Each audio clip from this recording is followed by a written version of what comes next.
This broadcast is copywritten by the SAGU Sports Network for the private use of our audience. Any other use of the broadcast or any pictures, descriptions, or accounts of the game without the SAGU Sports Network consent is prohibited. Welcome to the tailgate party live from Lumpkin Stadium here in Waxahachie, Texas. It is homecoming Saturday for your hometown SAGU Lions. I'm Adam Ferguson, joined by my broadcast partner, Tim Roberts. Tim, what a time to be here. It's a great week every year. You know, you get a couple of games a year that just mean more. You have rivalry games. You've got, maybe hopefully a victory bowl or a playoff game. But homecoming is one of those games you're guaranteed every year. That just is going to mean a little bit more. More fans, people coming to town after being gone for years. Whole nother level of excitement here for this big homecoming Saturday. It's definitely my favorite event to call every football season, aside maybe anytime Langston comes to visit, those games always seem to be a little bit more intense. But homecoming, it's a great time of the year, and we've got a good one coming your way, folks. Your SAGU Lions play host to the Arkansas Baptist Buffaloes, one of the newer teams here in the Sooner Athletic Conference. But we'll talk about them here in a little bit. Tim, before we break down what we're going to see today and across the Sooner Athletic Conference, let's talk a little bit about the NAIA across the country, the big picture. Now, we saw some pretty good games this last Saturday. Yeah. St. Thomas beat Southeastern. I know our producer John Cookman may not be too happy about that one, but it's number 22 upending number 21. Close contest. It was 34-14 at the end of the day. That moves St. Thomas all the way up to number 19. And I know we're early, but when you start to climb, 3 spots, 4 spots from where you're at, what's that mean for your playoff? Your hopes? It's that critical 16-team cutoff. Obviously, if you're not winning a conference, you've got to be inside that top 16 to have a shot for the playoffs. So that really was an early playoff game. Unfortunately for Southeastern, their chances have really diminished now. St. Thomas, though, creeping closer and closer to where they need to be to sneak in on that back half. Of course, it's just going to be so hard to upend that front half, as we'll talk about in a minute with some of this week's matchups. One of the other matchups from last Saturday saw number 13 Bethel really beating up on Pikeville, who was receiving votes. A very good Pikeville team who started to kind of climb their way into the conversation for that top 25. But 45-16, that's got to feel good. A win over a team that's close to that top 25 mark. A big separation game. You know, if you're close to the top 10, you got to prove yourself. You got to prove that you belong there. And obviously, if you're 13, you lose one game and sayonara. Absolutely. So it's a huge win for Bethel. Still rooting for potentially a Bethel versus Bethel matchup in the playoffs. I know some of our guys over at NAIA ball have been talking about that. So we need to make this happen. The dream matchup, Bethel versus Bethel. We see new 4 teams enter the poll: Montana Tech, St. Xavier out of Illinois, Carroll in Montana, and of course the Sooner Athletic Conference powerhouse, the cornerstone, whatever you want to call them. They're always in the conversation every year. Langston now enters the top 25. So some new blood there, hoping for a playoff spot. Now let's talk about today, because there's a lot of really, really good games across the country today. You got number 1 Morningside, my pick for the national champions. I mean, until they prove that they can't do it, I think they should be everybody's pick for the national champions. Number 1 Morningside taking on number 17 Midland. Now, I know you see a number 1 versus a number 17, but it might as well be, and to take nothing away from Midland, it might as be number 1 versus an unranked team. That's how good Morningside is. They are that good, and this is their last opposition of the season. They had a very front-stacked schedule. They already played Southwestern and Dort. They already knocked off everybody in their conference who was good. This is the last ranked team they're going to play for the rest of the year.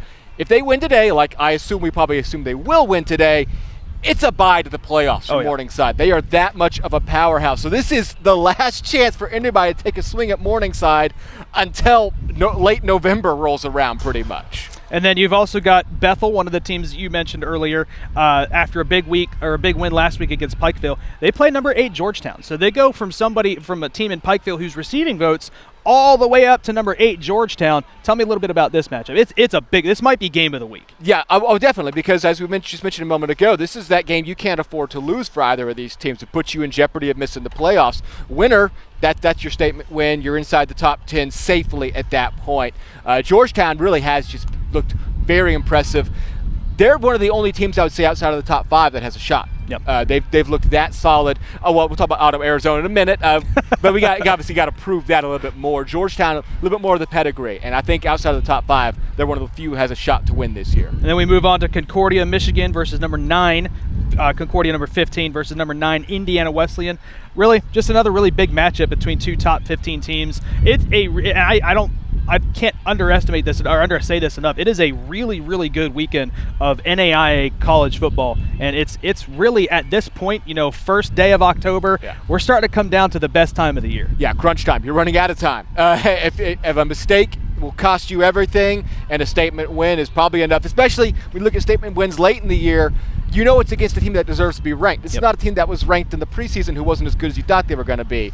But 4 total top 25 matchups this year, with the last one being College of Idaho versus Carroll out of Montana. Carroll being the new addition to the top 25 at number 20. And that entire conference, you just want to talk about an Ouroboros of a conference, just eating their own tail all the time. So it's going to happen here. Somebody's dreams are going to end today, more than likely, between College of Idaho and Carroll. I don't know if we're calling one of the best conferences yet, but definitely the conference that snipes themselves. Absolutely. The most. Yeah, it's a bloodbath in that conference essentially. Well, as you can see, we are live here from Homecoming Saturday, the tailgate party here for your hometown SAGU Lions. We're going to go to the other end of the party to our field reporter Jazz Williams, who's going to tell us a little bit about what it's like here at the annual Homecoming tailgate party. Jazz, over to you. I'm here at the kickoff of SAGU's 2022 Homecoming tailgate party outside Lumpkin Stadium. Today, while the Lions prepare to play against Arkansas Baptist Buffaloes, the crowd is fired up, ready to kick off 2022 Homecoming. The weather is going to be really nice today. It's 84 degrees, which will be the peak of today's heat with plenty of sunshine. The wind will be moving from southeast, picking up to about 7 miles per hour. Besides that, with these conditions, family, friends, and players are ready for a 2022 homecoming game to commence. Back to you, Adam. Thank you, Jazz. Welcome back, Tim. We talked about the NAIA. Let's move it down a little bit to the Sooner Athletic Conference, a conference that you and I are very comfortable with. We talk about it week in, week out, even when we're not in front of the camera. We talk about the Sooner Athletic Conference. A lot of big matchups today, but let's talk about last week and what happened. Of course, here, Arizona Christian on the road in Waxahachie defeats SAGU 28-20 in a tightly contested matchup that was honestly a lot of fun to call. Yeah, as always, those matchups are always just so much fun. Even if SAGU almost always comes up just shy, but yet another one that came down to the final minute. We were waiting to see who was going to come out with that one. And we were the early game here in Waxahachie, so we saw some scores across the afternoon. And Wayland Baptist and Texas College, it looked like Texas College was maybe going to get their first win in what seems like forever, in the last 2 seasons at least. But then, I get home after the game and I look up the final scores, and Wayland Baptist hung 65 points on Texas College. It ended up not being as close as we had originally thought, maybe halfway through the second quarter. Yeah, Texas College found some footing on offense, put up 31 and kept track early on, but eventually just the separation became too much for them to deal with, and OPSU gets a much-needed win. Wayland Baptist, yes. And OPSU plays Lyon, 26-19, one-possession game. A lot of these Sooner Athletic Conference matchups turn into one-possession games, whether it's 2 top teams playing, 2 of the bottom teams playing, or 2 of the middle teams playing. It seems like those games are always so tightly contested. Yeah, this conference, we always talk about the difference between second place and 8th place is a field goal most weekends. It really is that tight. Outside of pretty much Ottawa, Arizona, for this year in particular, it has just been bare knuckle every single weekend. And then we move on to Langston, a team that we know very well. We've called Langston SAGU games for what seems like forever. They went and played Arkansas Baptist, who we will see today here in Waxahachie, 48-8. Arkansas Baptist, really one of the newer teams, a new program getting going, just kind of getting their feet underneath them.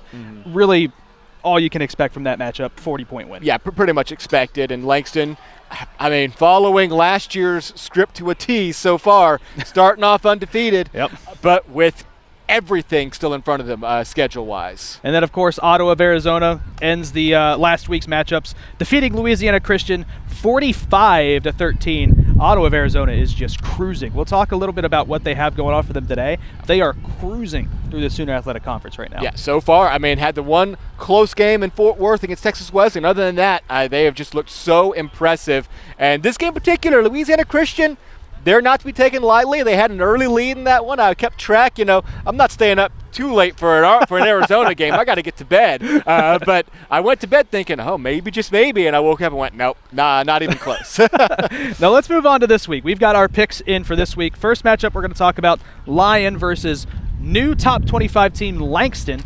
I've got Langston in this matchup. Lyon, a couple years ago, looked like they may have had a little bit of momentum here in the Sooner Athletic Conference. They gave some teams some trouble, and it looked like they were going to get to that next step, but they have definitely taken a step back here for the past couple seasons. And they still can.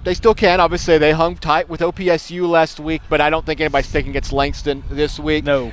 Just another week to take care of business. They have got to stay undefeated heading into this final stretch they're going to start taking on soon, where they take on everybody. The 4 big boys they have to take on in quick succession to close this year out. That game, of course, kicks off at 2 p.m. Central Time today. Moving on, Texas Wesleyan still receiving votes just outside that top 25, playing Wayland Baptist, who, like we saw last week, they hung 65 points on the board. But I think it's a very different team than Texas College. I've got Texas Wesleyan taking this one. Got Texas Wesleyan as well. That could be a track meet, though. Those are two offenses that can get running, so that could turn it into a high-scoring game for Wesleyan. Texas Wesleyan sitting right outside there after 25. If they can win out, then their argument is our only loss is by, I think, 5 or 6 points to a top 10 Ottawa, Arizona team. Consider us for an at-large bid. So every week is huge for them as they try to get over that final hurdle and get into the playoffs. Yeah, and sometimes a loss isn't really the end of the world for these teams. Like you say, if you're not going to win a division or a conference, you want to be inside that top 16. And Texas Wesleyan, with a win today against Wayland Baptist and that close loss to a top 10 team, you got to think that they feel a little bit like they should be in that top 16. Absolutely. And don't even rule it out for the conference yet. We've seen crazy things happen. You're right. We talk Ottawa of Arizona. It looks like they're going to run away with it, but you never know. That game kicks off at 6 p.m. Central Time tonight. Moving on, Louisiana Christian and OPSU. This is really a matchup between two teams that are closer to the bottom of the conference, so it's kind of a coin toss. Yeah. I've got Louisiana Christian. We've seen them in some close games this year. They played SAGU tough. Now, it was low scoring to start the game, and in the second half, SAGU kind of ran away with it. But they've been right there in a lot of these games so far this year. They've toughened up as the season's gone along. After that loss to SAGU, they played a FCS D1 program and didn't look that bad, and then beat Arizona Christian. So, of course, you get that circle of SAGU beats Louisiana Christian, Louisiana Christian beats Arizona Christian beats SAGU. So it's just that kind of conference. Right. So I'm going Louisiana Christian, the Wildcats as well today. And that game also kicks off at 6 p.m. Central tonight. And then game of the week in the Sooner, this one before we talk about SAGU and Arkansas Baptist. Number 7, Ottawa of Arizona, the Spirit, take on Arizona Christian, the Firestorm. I've got Ottawa of Arizona, but I really think that this is going to be a closely contested matchup. These two teams play each other so well. I don't know if it's being in the same state, seeing each other year after year. I don't know what it is, but they play regardless of where the Spirit are and where Arizona Christian is in the rankings. They play each other so well. I'm going to go with the Spirit to edge this one out. Firestorm coming off a big win that kind of righted their ship for the year last week at SAGU. It could be really, really tight. At this point, you have to prove it. You have to prove that somebody can beat Ottawa, Arizona. No one has yet. So I'm gonna go Spirit, but that one might be worth staying up for. That could be a good one. That's the good thing. We get done with our games here. I still have time to watch a 9 p.m. Central Time start out in Arizona. And then the last game here in the South Conference, of course, the one here in Waxahachie. Arkansas Baptist on the road. The Buffaloes taking on your hometown SAGU Lions, kicking off at 2 p.m. Central Time today. Tim, I've got SAGU. I don't think that Arkansas Baptist is at the point where they are competing yet in the Student Athletic Conference. It's going to be a tough road for them as a new program to get going, although sometimes it looks like they're almost there. This week, though, or this season, though, I think that this SAGU defense is going to be a little bit too much for them to handle. Yeah, we'll talk more about that here in a minute, but definitely lean on the SAGU defense today for sure. Offense, a good chance to get on track today, and I think they do. I think this is going to be a big bounce-back week for SAGU, getting back to 500 with a win over Arkansas Baptist. That's your Student Athletic Conference matchups this week. You've got our picks, so you can hold us accountable. I know that you guys like to see when we get it wrong, more so when we get it wrong versus when we get it right, but we like to see that too. It's always fun. Don't go anywhere. We're going to come back to the action here at the homecoming tailgate party right here on the SAGU Sports Network.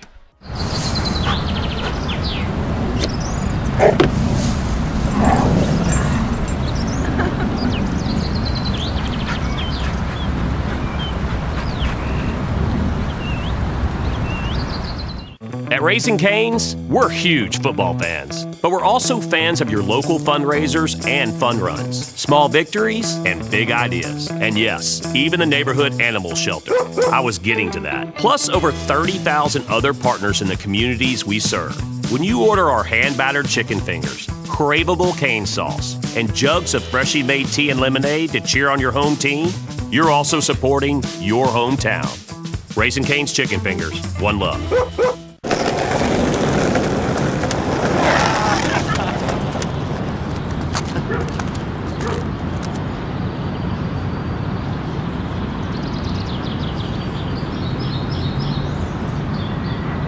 Welcome back to the SAGU Sports Network. Tim, we've talked about NAIA, we've gone national, we've gone conference, Student Athletic Conference. Let's talk about the game we're about to see here in Waxahachie, special homecoming Saturday. Arkansas Baptist, again, the Buffaloes, going on the road, coming to Waxahachie, taking on the SAGU Lions. We're going to start with the keys to the game. Tim, Arkansas Baptist, rough start to the season, but talk to me a little bit about what they have to do to walk away with a win. Yeah, I mean, obviously, the big thing they've had this year is their first ever NAIA win. They beat Texas College, so they can make the case that we are not the worst team in this conference. They beat Texas College pretty well.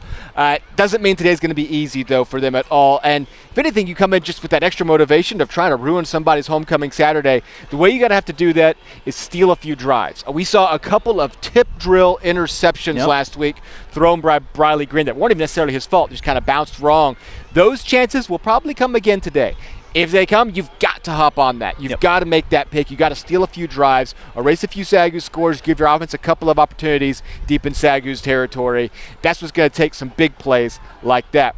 Second, find any success on the ground. SAGU's defense is the number 5 rushing defense in the NAIA. Now, one of the best players for the Buffaloes is their running back. We'll get that here in a moment.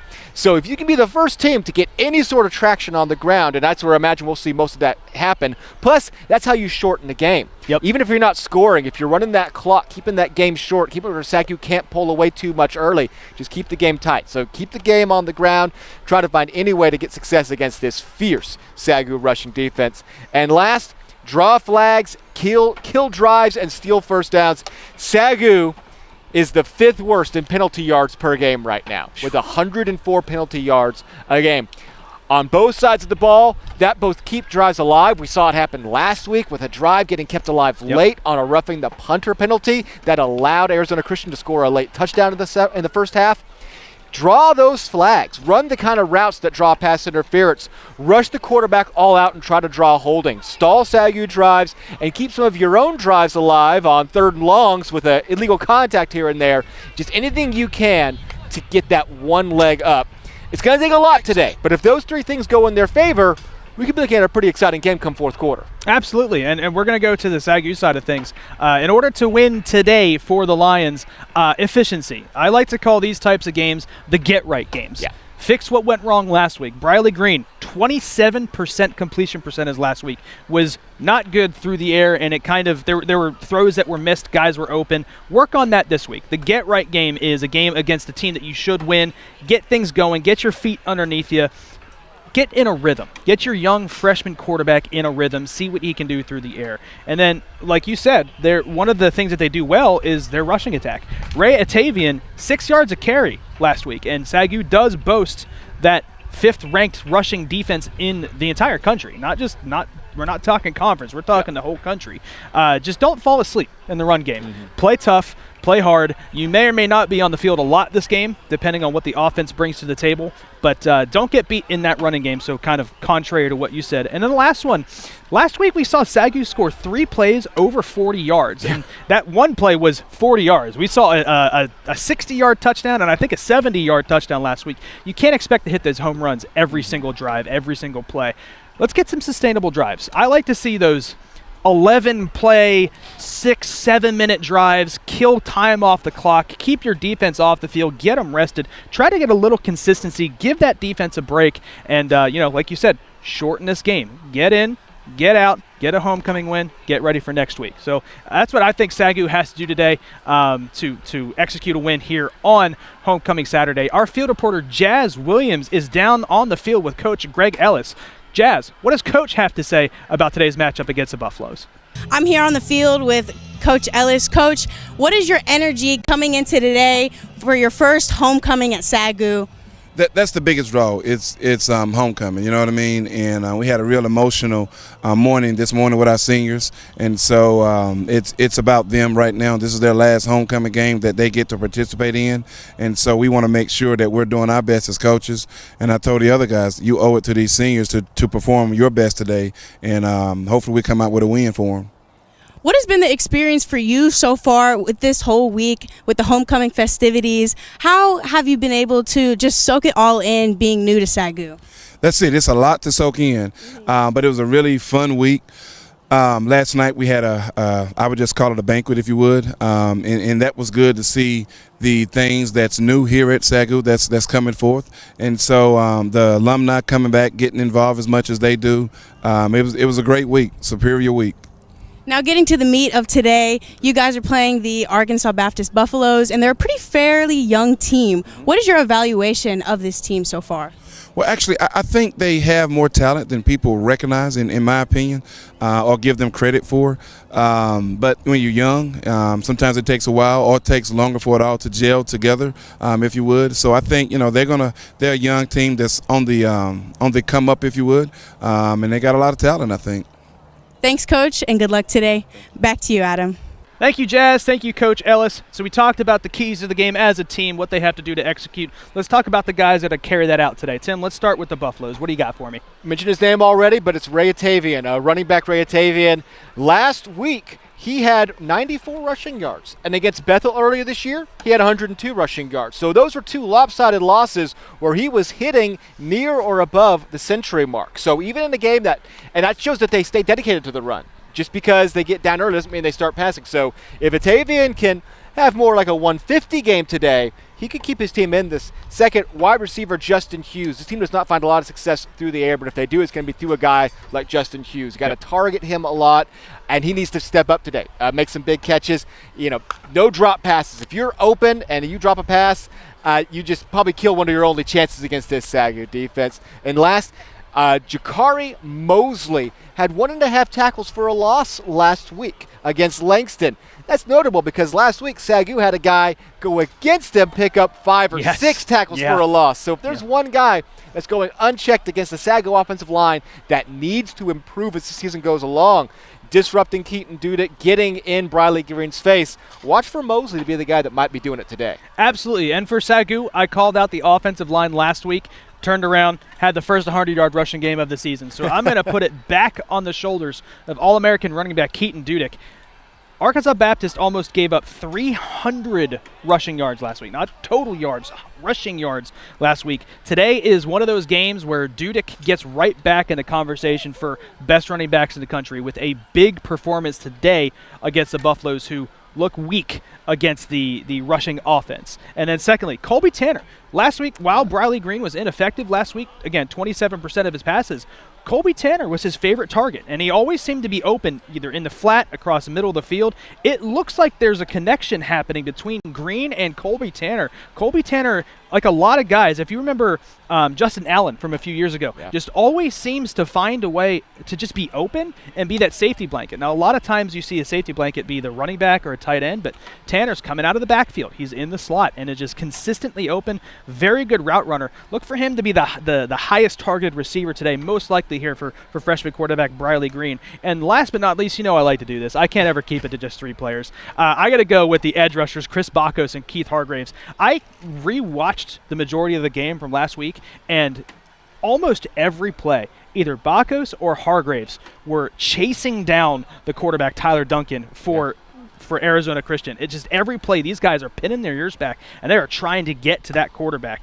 I don't know if they're, top 5 rushing defense in the nation. I don't know if there's a better duo of pass rushers in the entire country. I'm just going to say, I don't know if there's a better duo of pass rushers. And the Buffaloes, they dropped back to pass 30 times last week, which is definitely not their strength. So look for these guys, like I said, look for them to play angry and play aggressive and try to get after the quarterback. I can't ever just keep it to 3 players, Tim. Every week I do it. Go to 4, or just pick the whole O-line. One week we're just going to get the entire special teams unit. Well, it's just going to say the SAGU lineup. The keys to the game, all 87 guys who are suiting up today. I'm trying to show love to as many guys on the SAGU team as I can. And you can't talk about one of those edge rushers without talking about the other. And you can't name enough defensive players right now. As a unit, it's just allowing guys to go make plays because everybody does their job so well in the secondary, bringing some safety blitzes. Of course, Keandre Belcher eating up the middle. It is just a stout defense. And I know they already have one shutout this year, and they were looking pretty hot through the first half last week as well at home. Let's see if maybe they're thinking 2 shutouts out of 3 games here at home. That's their goal today. Can you feel it? We are so close to kickoff here. It's getting there. We're excited. Don't go anywhere. We're going to go live to the field for the coin toss, opening prayer, and national anthem right here on the SAGU Sports Network.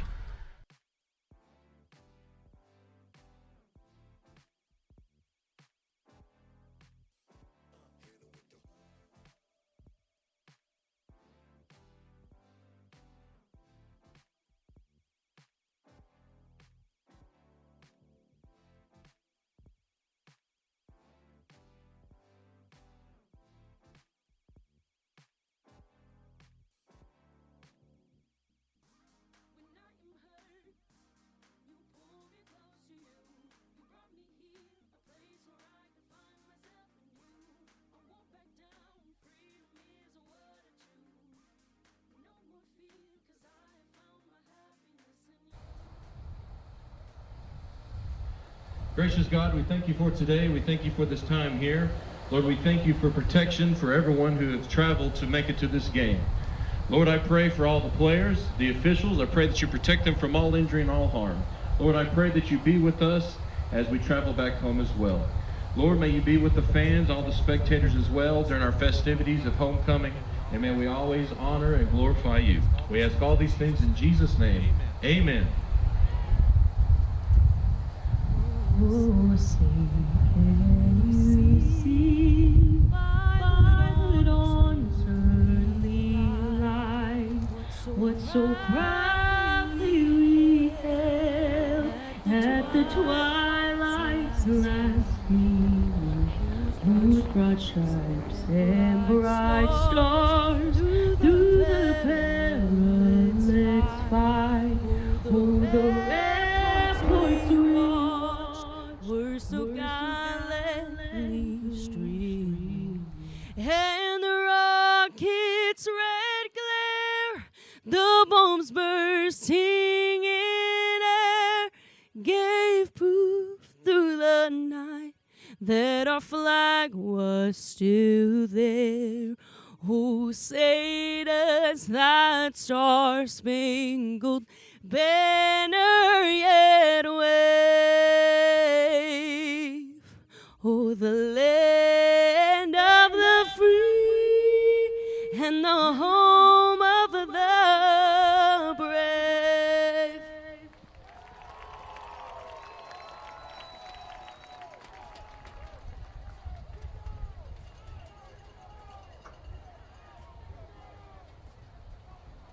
And now presenting the captains for this afternoon's game, starting with Arkansas Baptist College.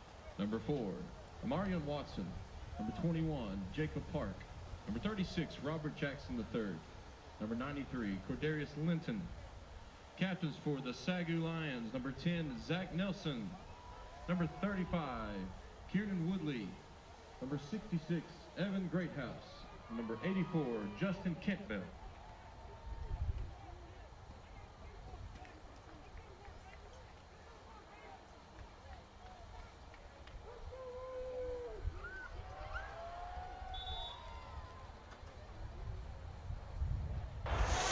And we are ready for kickoff, finally here from Lumpkin Stadium in Waxahachie, Texas. SAGU won the toss and elected to receive the opening kickoff.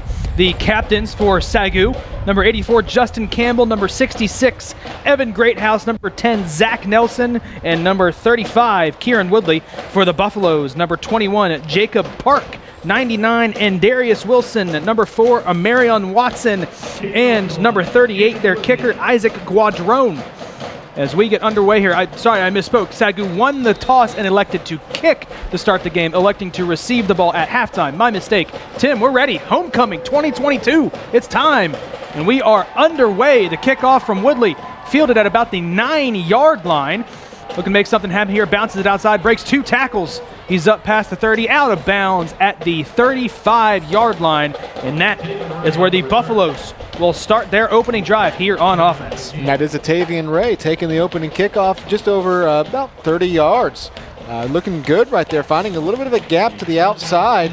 And just keeping himself alive long enough to set up his team with decent field position to start this game off. Starting quarterback for the Buffaloes is number 13, MJ Patterson. He comes out in shotgun with a running back to his left, 2 at the bottom of your screen, 1 to his right. Tight end formation for the Buffaloes to start here. He will hand it off here on first down and is swallowed up quickly in the teeth of that SAGU defensive front.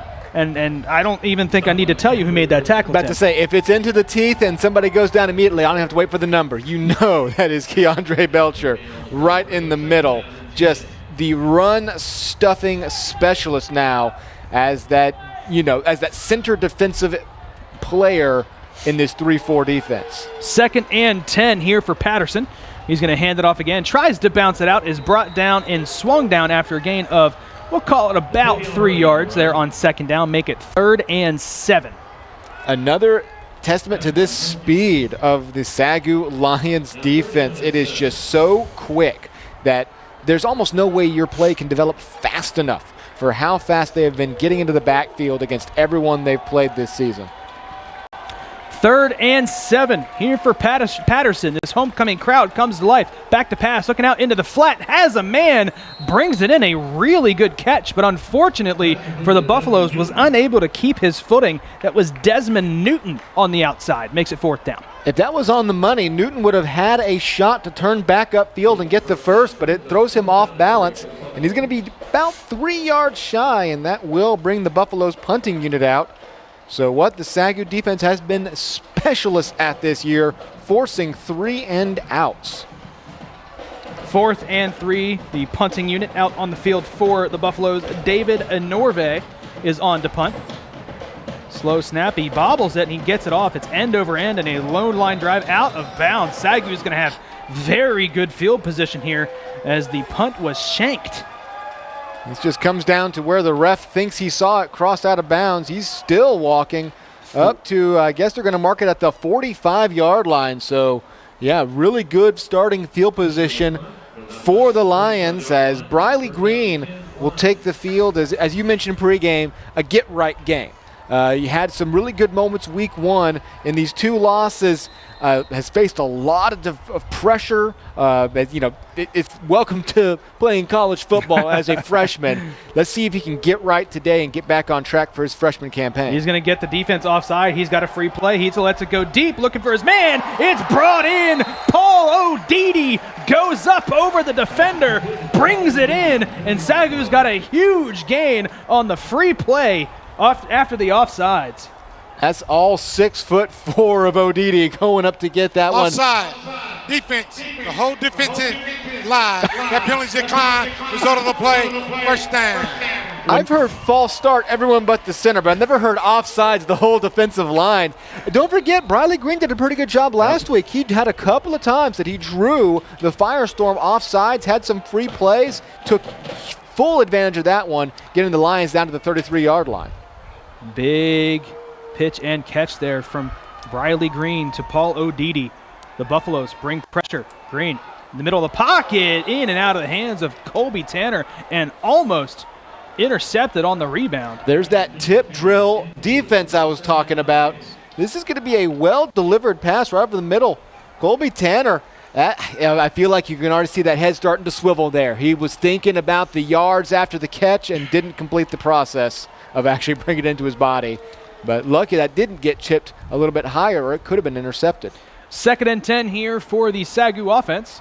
He will turn it around and hand it to Keaton Dudek. Dudek right up the middle. He's close to a first down right at the sticks, and they will mark him just shy of a first down. It'll be 3rd and call it inches here.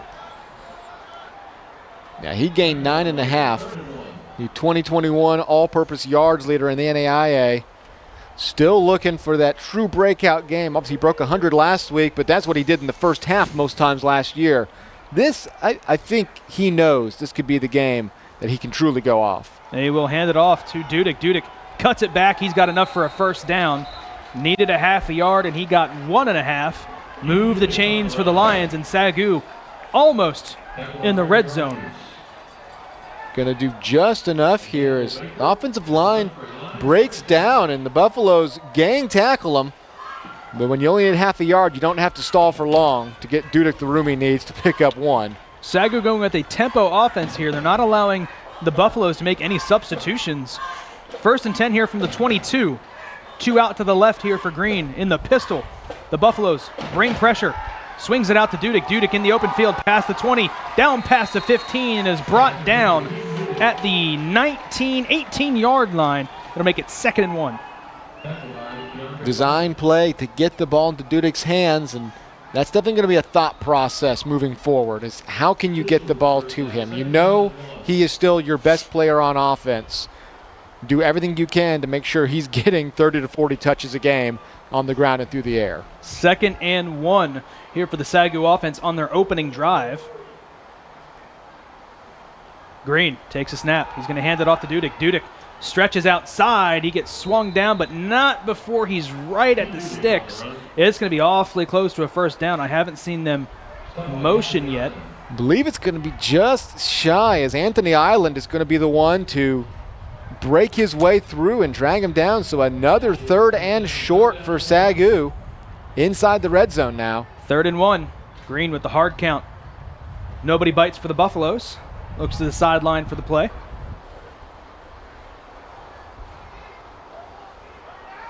Third and 1 from the 13. Inside the red zone are the Lions. High snap. He hands it to Dudek. Dudek hesitates, cuts it upfield. He's got enough for the first down, and it will be 1st and goal at the 5-yard line. Couldn't be a much more simple design play. HB draw right up the gut. Offensive line is going to do just enough to get him some room, and Dudek breaking a tackle or two to pick up an extra few, and Dudek has now touched the ball on the last 5 plays. Dudek comes off the field here. 1st and goal from the 5 here for the Lions offense. As they've done so far this drive, they look back, get the play from the sidelines.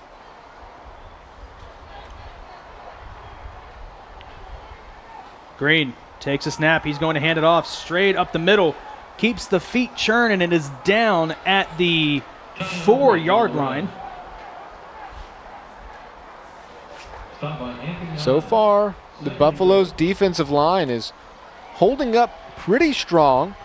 Haven't allowed the big hit yet, forcing SAGU to use all their play. 2nd and goal now. 2nd goal from the 3.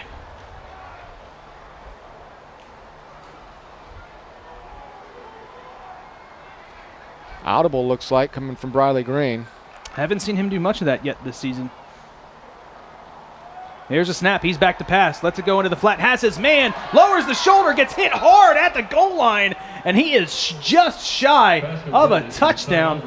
That is number 34, Ty Aldridge, the power back. Looked like he might have lowered his shoulder into the end zone, but a good hit laid by Javion Sims to keep him short. That is very impressive. That looked like a walk-in touchdown. Stood him up with, I mean, if he'd have given up one more inch, it would have been a touchdown. So the 3rd straight 3rd down for the Lions. Sneak on, oh, we're going to get a flag here, but a sneak on 3rd down. And it looks like he's short depending on what this penalty is. I believe it's going to be a false start. They blew it dead. Yep. Offense, number 50. 5-yard penalty, replaying 3rd down. That's a killer penalty. You go from 3rd and goal on the half-yard line to 3rd and goal from the 6. A costly penalty, as we mentioned pregame. SAGU number 5 in the nation in penalty yards. And they seem to come at very inopportune times, that one especially. 3rd and goal from the 6. Green in the pistol. 2 to his right, 1 to his left. Green takes a snap. He's back to throw. Rolls out to his right. Lets it go to the corner of the end zone. Has a man wide open. Touchdown, Lions. Colby Tanner beat his man off the line and was wide open. And Briley Green delivers. And SAGU, first points of the afternoon, barring an extra point, goes up 7-0 here against the Buffaloes. And Briley Green was looking Tanner's way from the snap. Immediately rolls out to his right to buy time as the defense was coming after him. Colby Tanner runs a precise curl route in the end zone for the score. 3 consecutive 3rd down conversions as the extra point is up and good. And just 7 minutes into the game, a well-thrown ball. Obviously, it helps when your receiver creates that much separation on his route, but a well-thrown pass on 3rd down. And SAGU takes a 7-0 lead with just over 7 minutes gone. Hey, there's your sustained drive. You can't sustain it much more than that. Converting 3 times on 3rd down. That's a lot of opportunities you had to have that drive end, and your offense kept answering. And that's something we've seen them struggle with so far this year is 3rd down conversions. And they put that concern to bed as they come out and, like you said, convert on 3 3rd downs en route to a touchdown to go up 7-0. And a nice mix of run and pass. As we glance at the first scoreboard check of the game, Texas Wesleyan and Langston both with early 7-0 leads in their competitions.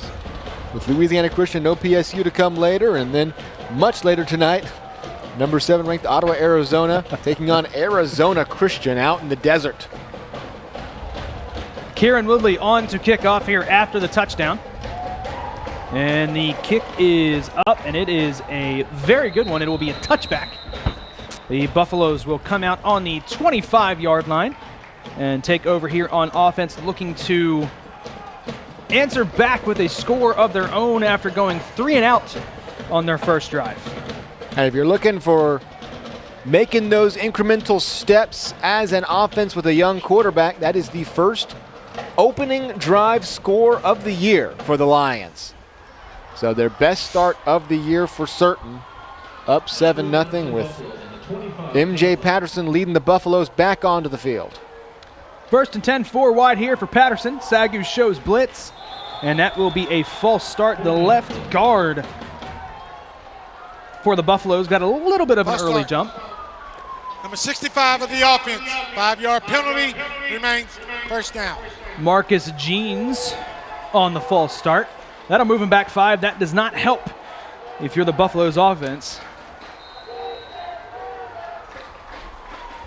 You always love that as a defense when guys are leaving the blocks early. That's the biggest compliment you can get, is when guys are obviously launching off. They need that extra half second to try to beat you. A swing out wide, Patterson finds his man. They get back to just about the original line of scrimmage. Desmond Newton on the reception. Second catch of the game for him, and we'll reset the chains essentially for second down.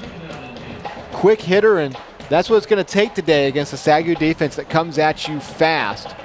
Getting the ball out quickly and hoping that your playmakers can make a move or two in open field. They will hand it off here on 2nd and 10, and is met immediately by that SAGU front. They bring him down for a loss of 2. So after gain of 5 to make it 2nd and 10, drop for a loss of 2 to make it 3rd and 12. That's Tavian Ray, who's going to bounce off, but who else? Chris Bakos is going to finish the job as Ray was trying to keep that play alive. It ends up costing him a few yards, though. 3rd and 12 for MJ Patterson. 3 out wide to his left, 1 to his right, running back in the backfield. Back to pass on 3rd and long. Lets it go deep down the sideline. Incomplete, overshot his receiver. There was a little bit of hand fighting, but they let it stand. It was intended for Justin Hughes. One-on-one pattern. And these SAGU players have been so good, the secondary, of locking down receivers. It has to be a borderline perfect throw to beat them.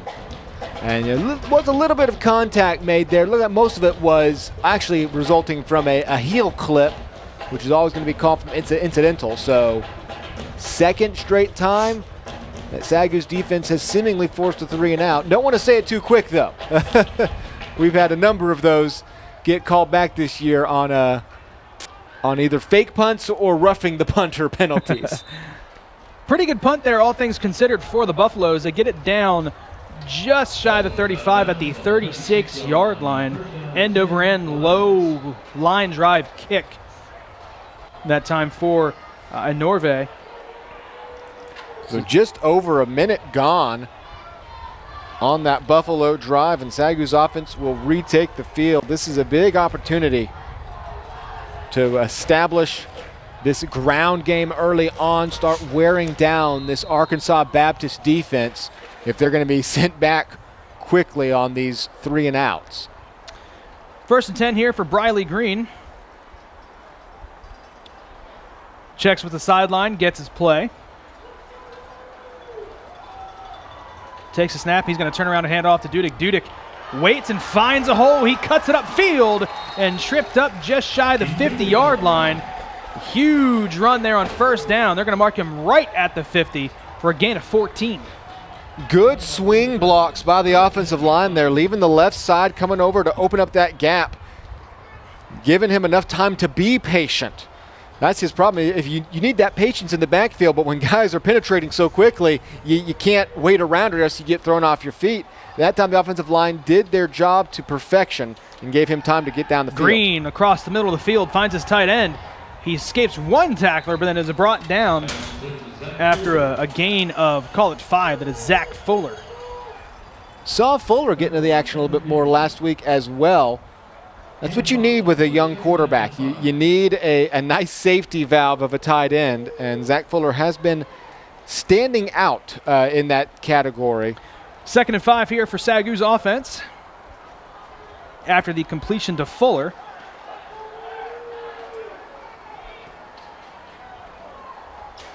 Green takes a snap. He's back to pass. Drops. Fades to his left. Goes back across his body. Was that complete? It was. It looked like it might have skipped up into the belly of his intended receiver, but he brought it in, and that's going to be enough for a first down. Like this from Green. He's looking a different way the whole way. Sees the pressure coming and does, in fact, just squeeze it in there just beyond the first down marker, and it will be another conversion. SAGU moving the chains, something they've struggled to do this season, but today has looked very efficient on offense, orchestrating long drives, killing clock, and moving the chains when they need to. And receivers getting open, too. The receivers are finding their way open. Pass in and out of the hands of the receiver on the outside to Paul Odidi. Pass intended to Odidi is incomplete. And he's going to be hit hard by, I believe, Javion Sims. That'll knock that ball loose. Crashing on that screen route. 2nd and 10 here for SAGU. 2 receivers wide to the right, 1 to the left. Dudek in the backfield in the pistol.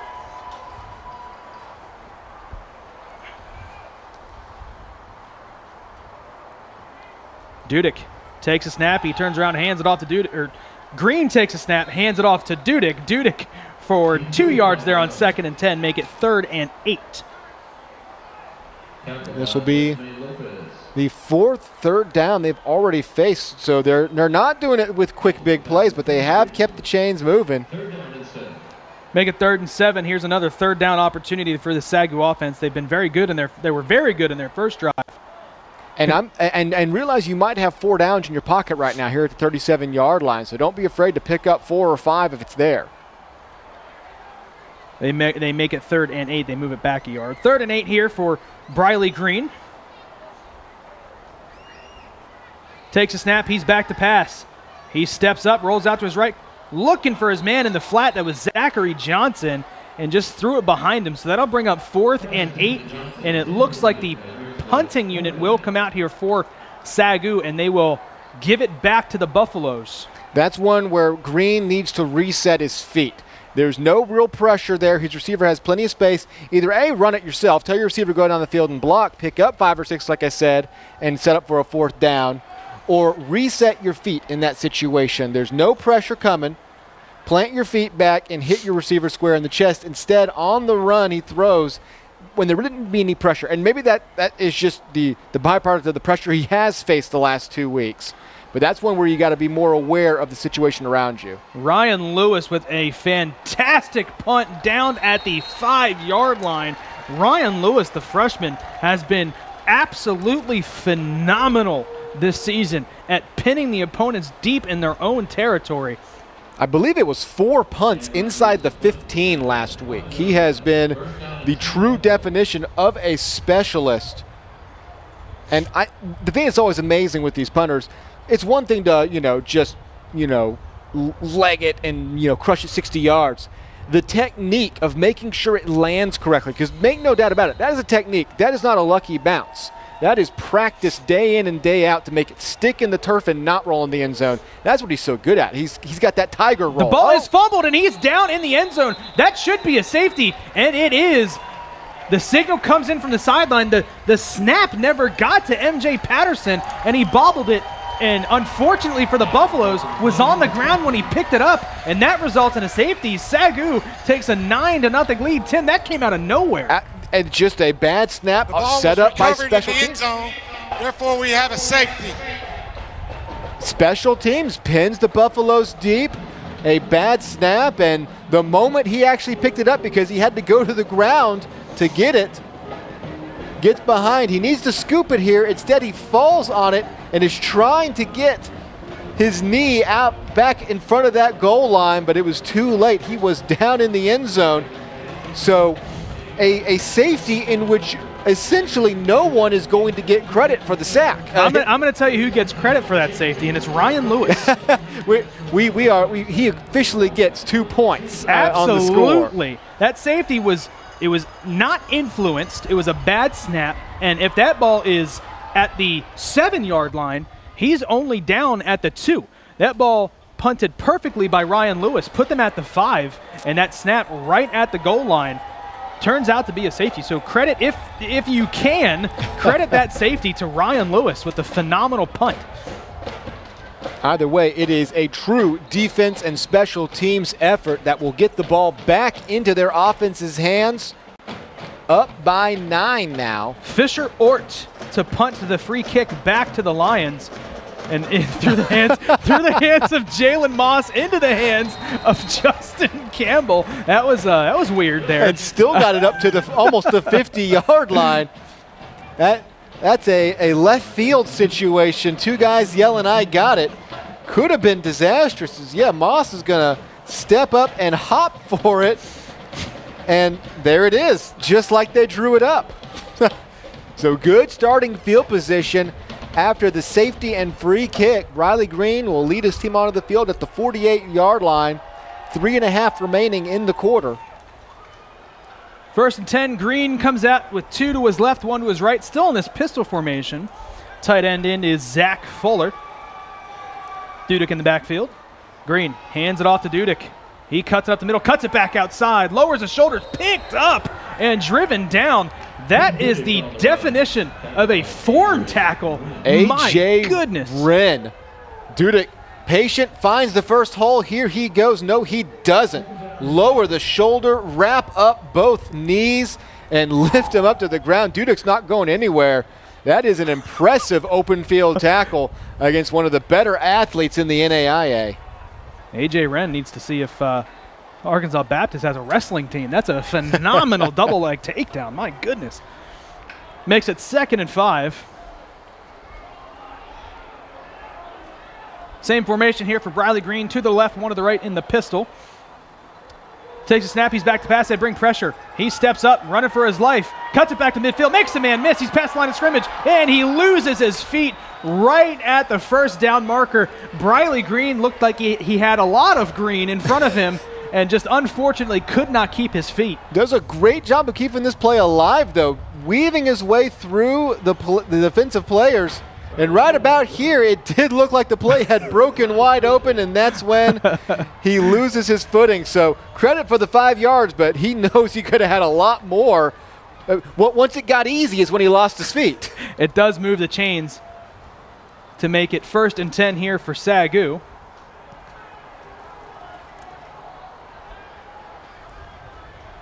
Same formation, 2 to the right, 1 to the left. Green, back to pass, rolls out to his left. Directing traffic. He's got to let it go. He tucks it and runs. He's going to be brought down for a loss of 1. There's nobody open down the field. Very good coverage there by the Buffaloes. Yeah, that's what can happen when the entire offense kind of gets pushed to the entire side of a field. Everyone's going to crash. Nothing's really safe. Heads-up decision really just to dive back forward and avoid losing any yards there. They got him back at the line of scrimmage. I thought maybe he lost one, so a fortunate spot there for the Lions makes it 2nd and 10. Late substitution. As the play clock's gonna hit 10 seconds. They need to hurry it up here, or they're gonna have to burn a timeout. 5 seconds left on the play clock.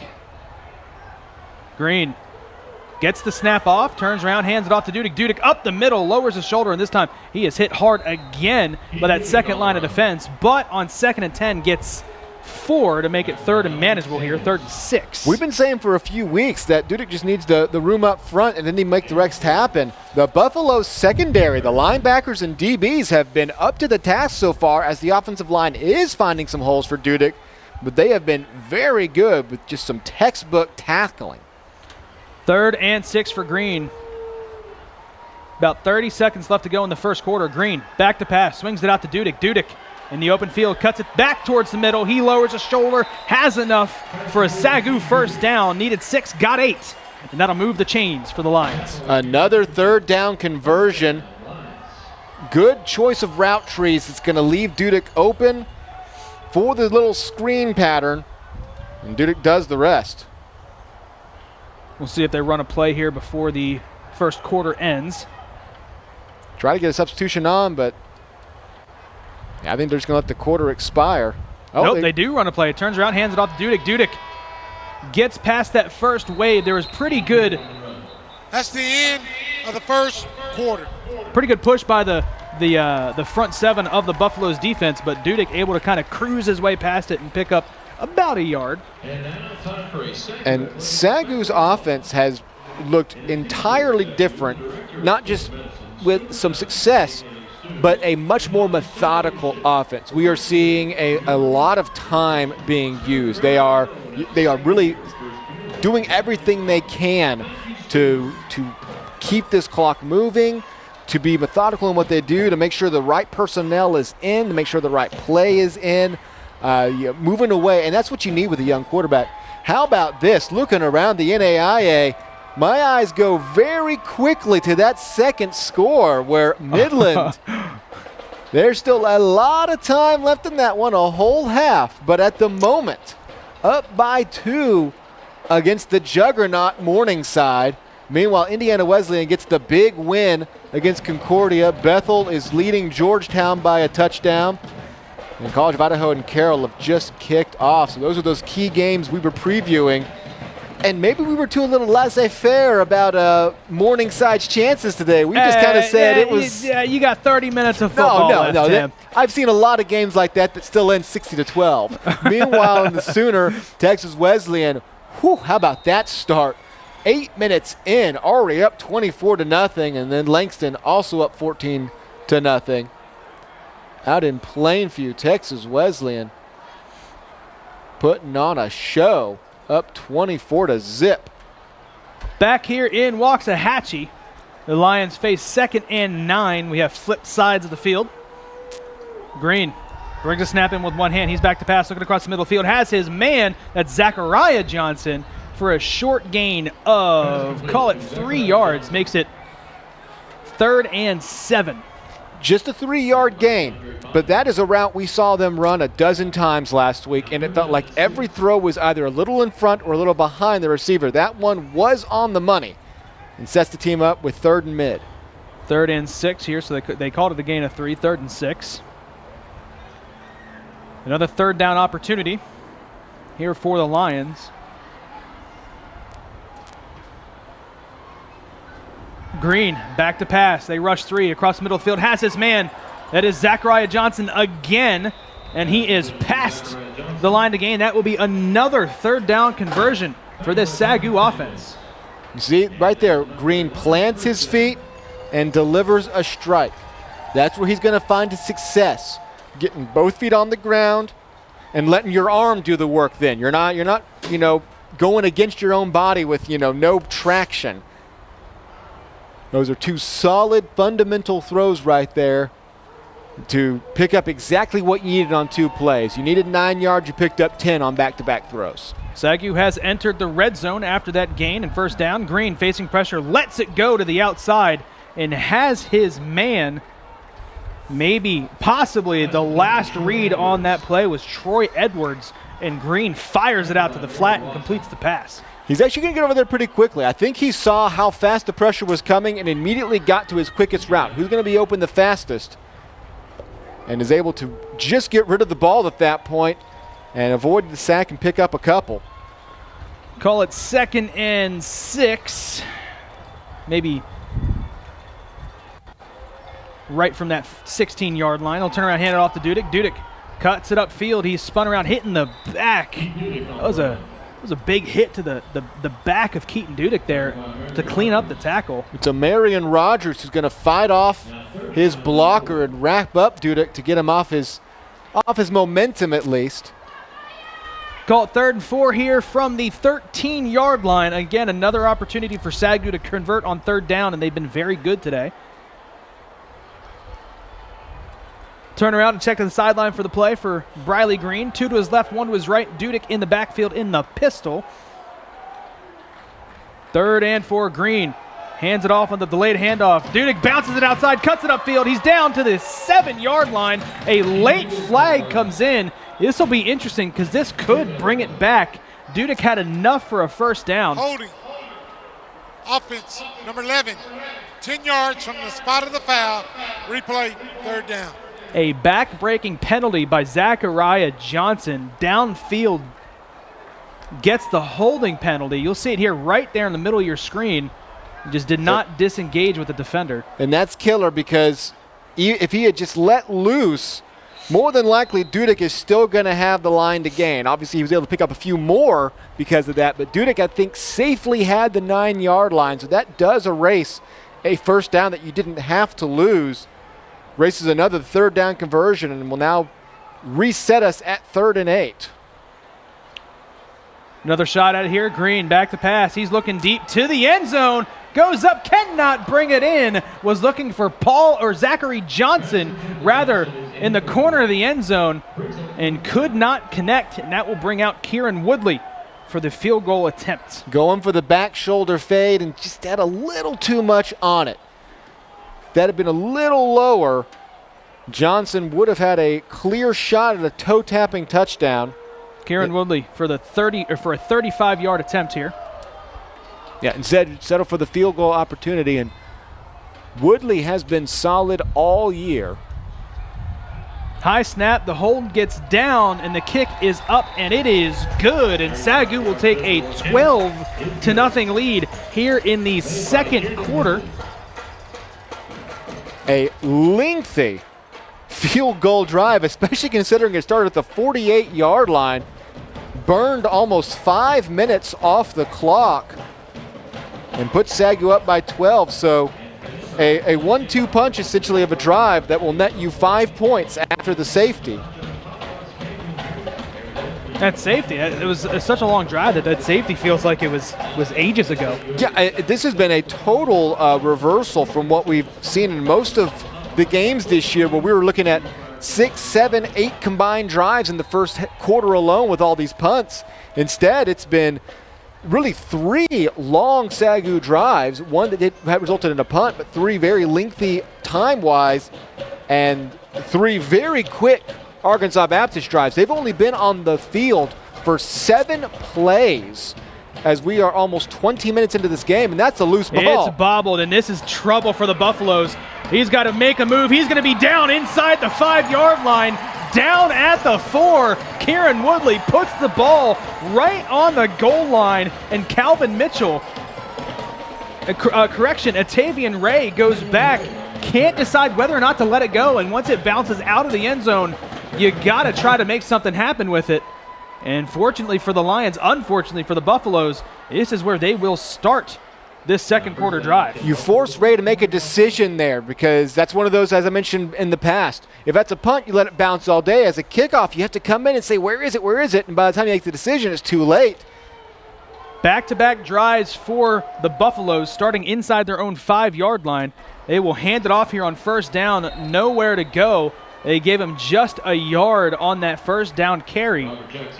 Coming all the way around the edge to get the tackle is Jalen Moss. Robert Jackson the second on the first down carry. They give him a gain of 2. Buffaloes still have yet to pick up a first down. At this point, they just want to avoid punting from deep in their own end zone. Second down, he takes the handoff to the outside. A flag comes in the area of holding, but as it stands right now, it'll be a first down for the Buffaloes. We'll see what the call is here. Already motioning back towards the end zone. Holding. 45 of the offense. Half the distance to the goal line. Replay, second down. Nicholas Perez, the inside linebacker, comes in for a kind of a jumbo look inside their own 5-yard line, and he gets nabbed for the hold. Yep, and that's trying to seal that edge, trying to give any sort of room to run around there. That's one of the tougher assignments. And he gets whistled for the hold, and it'll make it back deeper. It'll only be about a 3-yard penalty, make it 2nd and 11. They'll hand it off to Ray. Ray looking to get anything going here, and there is nothing doing. He gets back to the line of scrimmage, and that is it. He was given forward progress, but was driven backwards by SAGU defensive lineman Noah Gibson. Gibson doing a great job of shedding off those blockers. You have to win so many assignments. You almost have to win every single assignment. If one guy fails along your chain, he's going to let an athlete through to make a play. 3rd and 11. Back to pass. Patterson lets it go. Receiver stumbles, but he brings it in. He's got enough for a first down. Breaks a tackle and is brought down just shy of the 30. A big pitch and catch there on 3rd and 11 in their own end zone. Everyone kind of looked surprised there.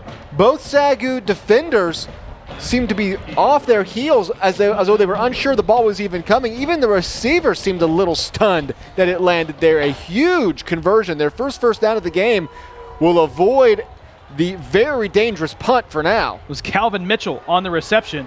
And on first down, they swing it out. And a good job, a violent run after the catch there by number 35, Chris Witherspoon. He picks up a pretty good chunk of yards there. Going to call it maybe 5 there on first down. Little bit of life all of a sudden with the Buffaloes, with nothing doing on those first 3 drives at all. One big play when it looked like disaster was just around the corner can change things in a hurry. 2nd and 5 here for the Buffaloes. 9 minutes left to play in the first half. They will hand it off to Ray. Ray is hit immediately, but he's able to spin forward for about 1.5 yards. Dalton Spencer is the one to make the initial contact. But Ray does what a good running back always does. When you're off your feet, fall forward. And he's going to pick up a gain of 2 off of that and bring up a 3rd and short. Already 1 3rd down conversion on this drive for the Buffaloes. Got them out of the shadow of their own end zone.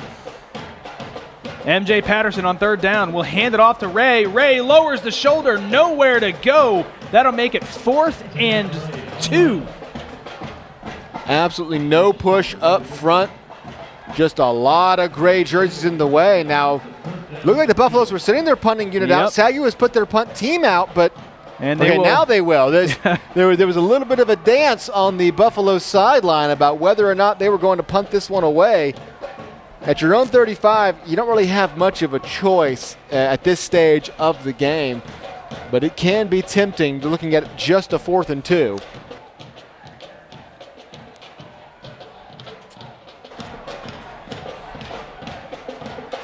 A little bit of a personnel issue. They had a man offsides. The whistle has to be blown. A man was coming in substitution and timeout. Arkansas back. Timeout for the Buffaloes. They had a personnel issue. They didn't have somebody on the line. Came sprinting in off the sidelines and blew everything up. They just had to call a timeout there, and you hate to waste a timeout on a punting opportunity. Yeah, but that's a big one just to avoid the extra damage of 5 yards there, since you are still on your own side of the field. Hey, I'll give you one guess as to who was at the point of attack on that 3rd down stop, Tim. Ooh, let's see, right in the middle of the field. I'm trying to think. Who is apparently 5 yards wide. He really is. Keandre Belcher really is, because his arms are stronger than most people's cores. And so he can just put those 2 arms out, and he covers a 5-yard span. You know, he's been doing it for so long here at SAGU. At what point do we call him one of the all-time greats, one of the cornerstones on the Mount Rushmore of SAGU defenders, with the Drake Rodriguez's, the Ethan Eastwoods? High snap, it was bobbled, it was brought in, and the kick does end up getting away. That's an impressive play for the punter for the Buffaloes. Fisher Ort is able to get that off down at the 30-yard line, but going back to Keandre Belcher, you got to put him as one of those cornerstones. You got your Jared Hutchins, who is the current defensive coordinator for SAGU, a phenomenal linebacker in his time. Drake Rodriguez, the all-time leading sack leader for the Lions. Ethan Eastwood, the all-time tackle leader for the Lions. You got to put Belcher. You got to put Keandre Belcher right there with that top 4, one of the legends of the SAGU defense. And what's so impressive is here he is his senior year, and here's a whole new scheme for you. You're the nose now. You are the guy who's right in the middle of it. You're not going to rack up sacks like you used to. You're not going to come off the edge. You're not going to have fun. And he has fit into it like he was made to play it. There has been absolutely no learning curve for him on this. It just shows what an absolutely high IQ, all-around great he is on that line. On first down, they turn around and hand it off on the stretch to Dudek. Dudek for 7 yards on first down. But yes, Keandre Belcher, we've covered him for his whole career here at SAGU, has definitely cemented his status as a legendary SAGU defensive player, and we've still got half a season yet to watch him. Yeah. Good gain there on first down for SAGU, 2nd and 3. You know, like I said, I love this slower tempoed offense in a game that you can afford to be slower tempoed. Slow the game down for Briley Green. Let him audible. Let him survey the field. Really get a feel for it here. 2nd 3, he's back to pass. He steps up, directing traffic across the middle, back across his body. It's out. I thought maybe they were going to call that a fumble. It looked like he had possession and a couple of steps. That was Paul Odidi. And fortunately for the Lions, they are going to rule that incomplete. That was going to be a scramble. Who's going to get it first? It came out. Never had full possession. Was in between his knees when it got knocked to the ground. Snuck out at that last second, so they'll make it 3rd and 3 here for SAGU in this offense. Another 3rd down opportunity. They had the big conversion on the last drive before a penalty erased it, so that'll damage their stats a little bit, but they have been clutch thus far. Back to pass off the back foot, and it's dropped incomplete. A tough catch regardless. Would have been short of the first down, then that'll bring up 4th down, and the punting unit will come back out here for SAGU. And he's going to have Dudek wide open on the left side of the field. Had he looked back that way, that would have been an easy toss for the first down. Instead, it will be the 2nd punt of the game for the Lions and their first 3 and out of the game. Arkansas Baptist defense answering when they needed to. Down 12-0, giving up a touchdown or something in this situation late in the first half would be very damaging. But they'll get it back to their offense, who had their first signs of life on the previous drive. Booming punt by Lewis, and it bounces at the 12 and keeps on rolling. The Buffaloes just cannot get out of the shadow of their own end zone, and that shadow is named Ryan Lewis. Another phenomenal punt by the freshman.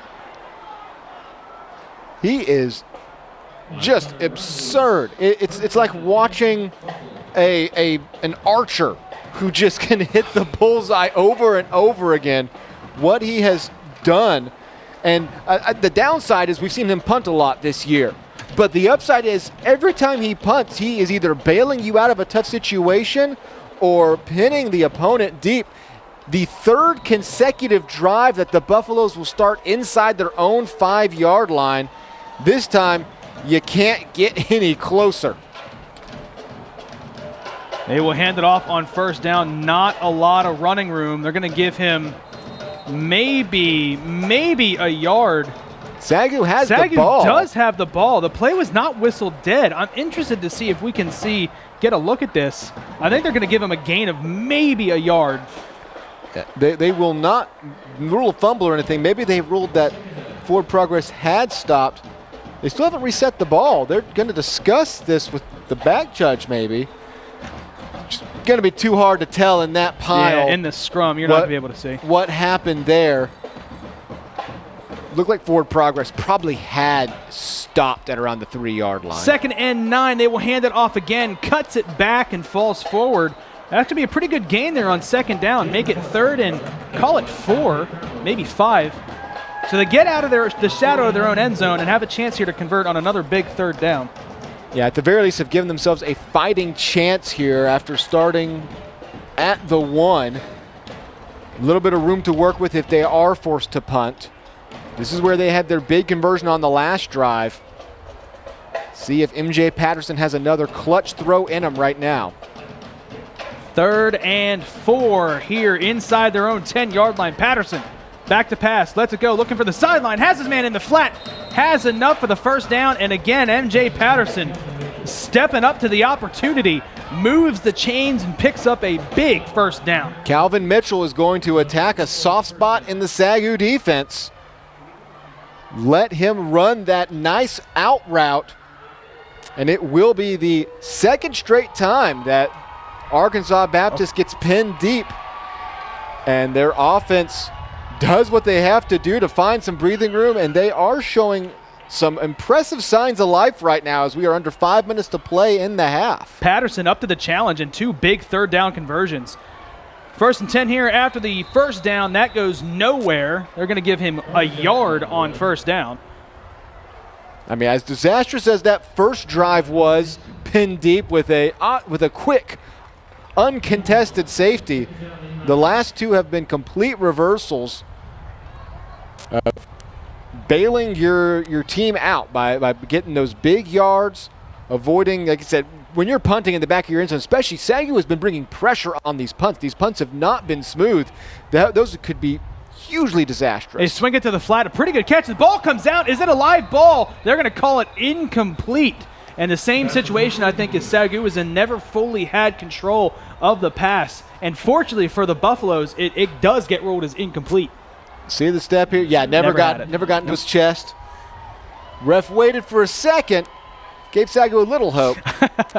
Here comes 3rd and 9 now. 3rd and 9 here for Patterson. Does he have another big third down throw in him here? Converted a couple of third downs in his own territory to give the Buffaloes some life. Needs another one here. 3:53 left to play in the first half. SAGU brings pressure. He's going to take a shot deep down the sideline. Knocked away. A flag comes in late. And if this...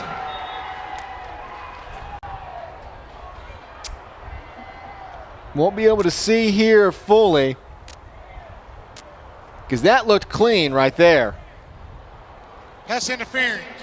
25 of the defense. That's a spot foul. Automatic first down. They are going to get Ryan Saxon on the pass interference. And Tim, you went on a rant last week about the taunting penalty. That is as clean of a play as you'll ever see. Doesn't go through the back of the defender, his left arm is not wrapped around the receiver. He goes around to knock the ball away. That is as clean of a defensive play as you're going to see, and they just flagged that for pass interference. Yeah, that's a dicey one there, and it will give the Buffaloes a big first down and a nice first down run here. Dicey is putting it kindly, Tim. Stumbling out of the blocks will still pick up 7 yards. Never had his feet underneath him, but fights forward for a gain of, call it 6. 2nd and 4 here for the Buffaloes. First down aided by a pass interference penalty. Trying to get a score here before the half. Patterson swings it out to the flat, met immediately by the SAGU defender in the open field. Phenomenal tackle on that backside by Dylan Kaufman. Ball's just going to take a little bit too long to get out there. There is room to work with at the snap, but Kaufman crashes so quick to the play that there is absolutely no room to run. 3rd and 4. They're going to call it 3rd and 5. They looked like they might have moved the backyard. Here's Patterson. Lets it go to the flat. Incomplete. Was hit on the release. Met immediately by Keith Hargraves. Hargraves comes untouched around that left side and forced that pass out way too soon. Falls harmlessly, and so after the big third down penalty, SAGU's defense answers strong. Another bit of traction from the Buffaloes, but it'll peter out before they reach midfield, and they will be forced to punt again. And now for SAGU, you're going to get... That's going to be a false start. And you're going to wish it was you for SAGU. False start. 41. 4th down. That is 2 snaps now back-to-back that have been high for the punter for the Buffaloes, Fisher Orts. One of these is going to get blocked here. If you keep these up and these exchanges are still like that, that's why it's so huge that their offense has gotten away from the goal line on these last 2 drives, because these have been kind of wobbly, long snaps, and SAGU is showing pressure. They know that they have an opportunity here. And a low snap, he overcorrected. The punt does end up getting off. The punter hits the ground, but it looks like there was no contact. Here's Jalen Moss now. We've talked about how exciting he is when he gets the ball in his hands, and he was just one broken tackle away from something really exciting happening there, and he's going to get brought down at the 50. Yeah, David Anorve, it's impressive he got that off at all with the pressure coming up after, like I said, the first snap goes a yard over his head. The second snap bounces 5 yards in front of him. So big opportunity now for Briley Green and the SAGU offense, who has been up and down so far this game. You're 50 yards away from the end zone. You have just less than 2.5 minutes to play in the half, and you get the ball first to start the second half. This is that great opportunity to go get a big end-of-half score and get that double dip to start the second half with all the momentum and the ball as well. You got great field position coming up here. This is a big drive for Briley Green. SAGU, that's the first of the half. SAGU takes a timeout. They will get the ball to start the second half, but that's a frustrating timeout coming after a change of possession. Yeah, never want to have to call those because it's not like you didn't have enough time for the play. Obviously, Coach Ellis just saw a setup he didn't like, or didn't like how low the play clock was getting. Clock should not be a factor at this point. With only 50 yards to go, 2.5 minutes. Clock stop on first down. I don't think you're going to be running out of time, but the principle of the matter remains. You don't want to be burning timeouts when you don't need to.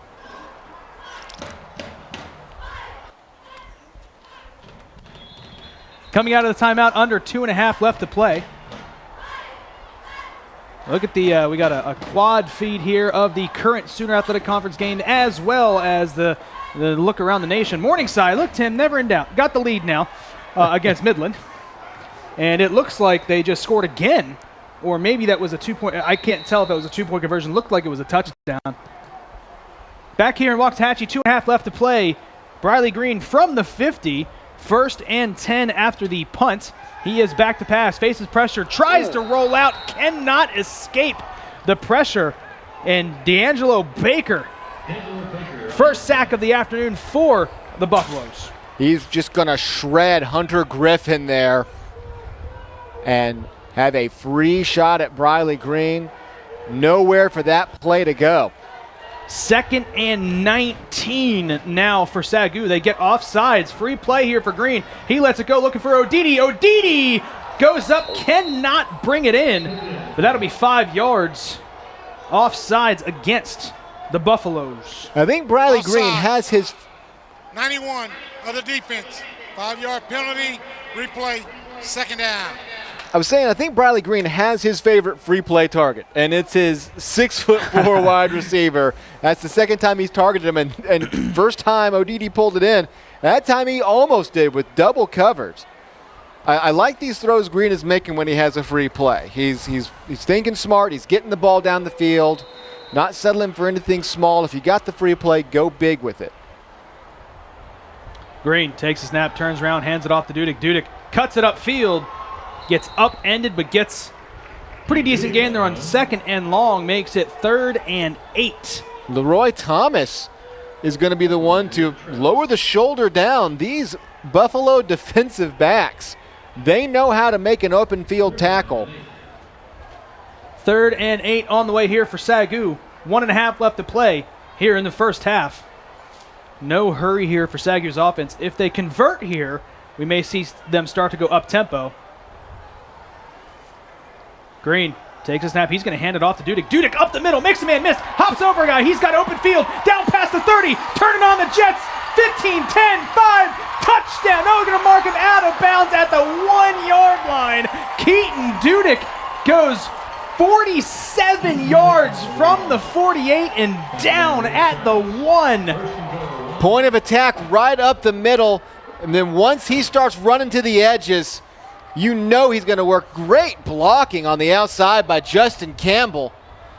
And so close. His foot's going to step at the 1. They're going to mark him inside the 1, actually. 1st and goal from the 1-yard line. Green keeps it himself. Quarterback keeper. I don't think he got it. He did not get there. He's going to be short of the goal line. So that'll make it 2nd and goal. Huge conversion, though. These 3rd down conversions have just been consistently clutch for the Lions in this game, picking up 47 on 3rd and 8. I love the handoff to Dudek as well. That's the awareness that this is probably a 4-down scenario. If he picks up 5, you're going for it. They come out now in the pistol. Green with Dudek in the backfield. 2nd and goal. Will turn around, hand it off to Dudek. Dudek finishes the drive off, finishes what he started with that big 47-yard gain into the end zone, and SAGU, pending an extra point, will go up 19-0 with 30 seconds left to go in this first half. Offensive line opened up a tunnel there where he could have picked any spot on the field to walk through. And that's the way it should be, you know. I mean, Bradley Green might have thrown that quarterback sneak. You know, the running back, after the guy goes 47 yards, gets upended at the 1, as the extra point is up and good, you got to give him the touchdown at the end, you know. So Dudek does cap it off, and how about that, 110 yards and a touchdown. The game we said might be his re-emerging game after he finally broke 100 last week. Broke it really thanks to 1 or 2 big runs. He was bottled up for a big majority of the game. Now here he is with 110 rushing yards in the first half as SAGU has opened up a 19-0 lead.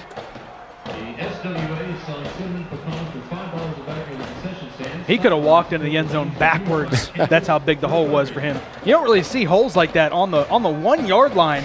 It's a scrum and a fight to get in the end zone, but the SAGU offensive line, a good job firing off the ball, opening up a big gap for Dudek to walk in the end zone. That is pretty impressive because I don't think anybody was fooled by the play call. I think you know that Dudek's going to get the handoff there. So a solid win up front for the easy touchdown after the not-so-easy 47-yard run. The kickoff from Woodley is over the head of Ray into the end zone. And how about the SAGU offense?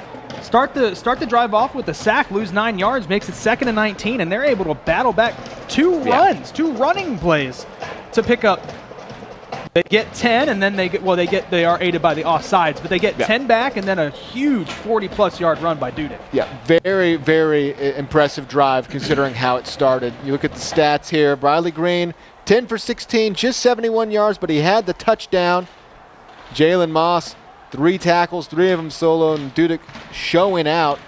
SAGU's offense with 179 total yards and a 60% third down conversion rate. You love to see that.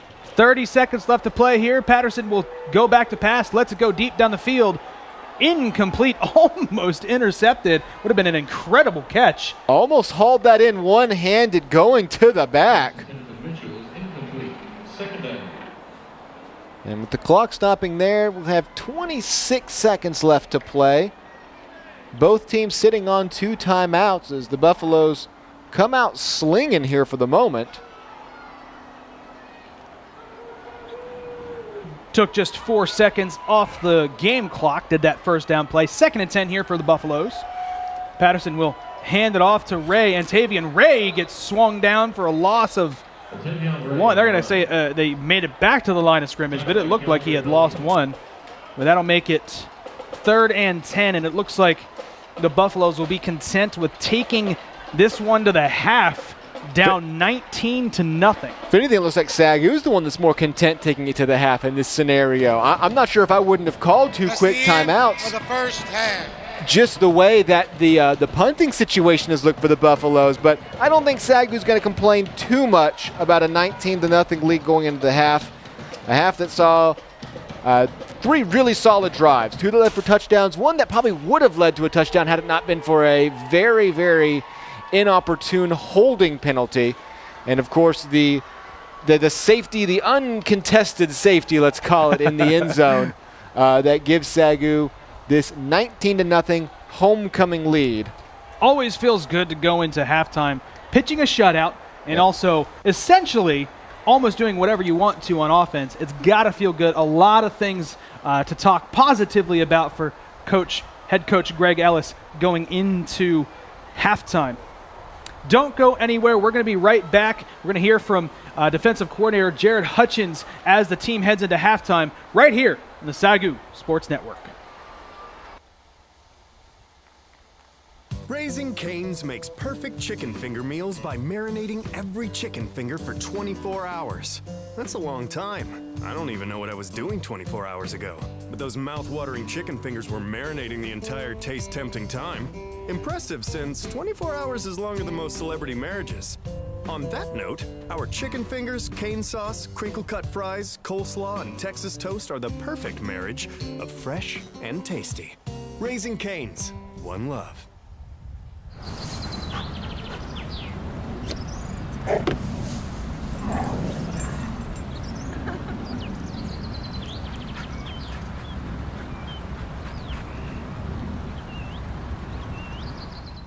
When you trust someone with your money, you're part of something greater than yourself. You're investing in a principle that it takes individuals to create a community, that we are stronger when we support each other, that at some point, everyone will need a helping hand, that a meaningful purpose can be found in a calling. At AGC, we're banking with a purpose, so you can live for yours.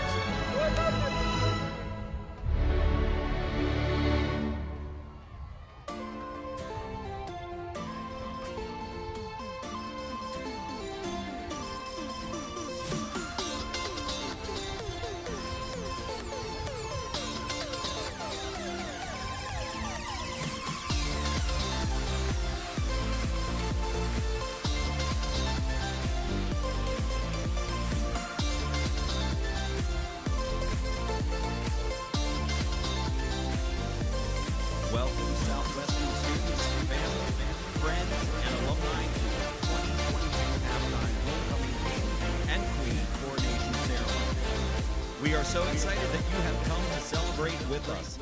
These students have been selected by their peers and have exemplified what it means. Defensive coordinator Jared Hutchins, Jazz, down to you. Now, presenting this year's homecoming court. We're just tackling really well right now. We need to clean up a few little things inside to keep inside running. Texas. His biggest deep out seem to be a problem right now, so we need to shore that up. You've been along, you've been in the pads. Sawyer's role model is his mom because she loves him more than anyone he knows. Sawyer is escorting freshman princess Brianna Anderson.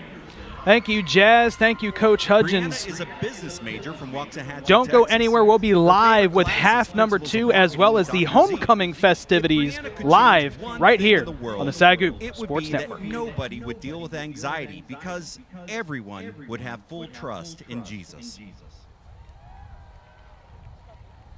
This is Alex Clark. Alex is a church leadership major from Hitchcock, South Dakota. His favorite class is fitness walking with Adana Otwell. Alex's most embarrassing college moment is when they took his air fryer on the first day in Bridges Hall. Alex is escorting Mary Jo Parker, our sophomore princess. Mary Jo is a physical education major from Slayton, Texas. The one thing Mary Jo would change in this world is the cost of plane tickets, so she could travel more. Her favorite TV show is Good Luck Charlie. Our junior class prince is Brennan Pate. Brennan is a religion and philosophy major from Tomball, Texas. His favorite class is Pastoral and Thessalonian Epistles with Dr. Owensby. If Brennan was given $1 million, he said he would buy President Bridges more socks. Brennan is escorting our junior princess, Abby Shanekloth. Abby is a worship leadership major from Grand Island, Nebraska. Her biggest success here at SAGU is finding her handsome, most wonderful boyfriend.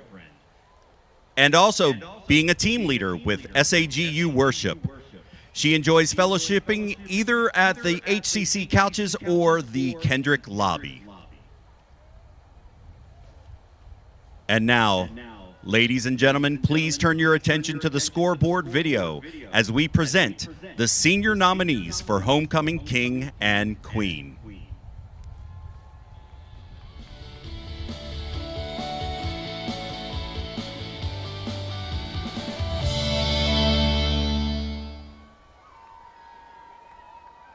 Hi, my name is Josh. I'm a senior here at SAGU and I'm a counseling major. I'm from Gerald, Texas. My biggest role model is my dad. Through thick and thin, he's always taught me to trust in God and it's going to be okay, and that's proven true in my life. I found a lot of success here at SAGU, but none greater than being able to say I found my girlfriend my first semester. If I had $1 million, I'd give half of it to Preston, and he'd invest it in NFTs for me. He knows what he's doing.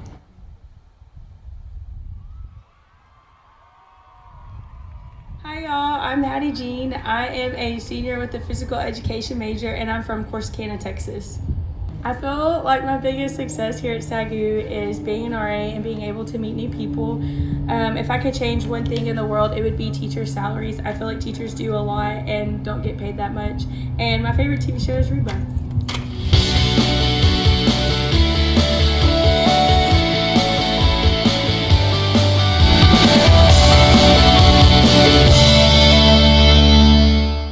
My name is Colin Lee. I'm a history education major, and I'm from Hardinsburg, Kentucky originally. My role model is my dad, and the reason why is he's always worked really hard. He's always showed me the love of Christ and unconditional love, and he always showed me that anything you want in life is possible. You just work hard enough.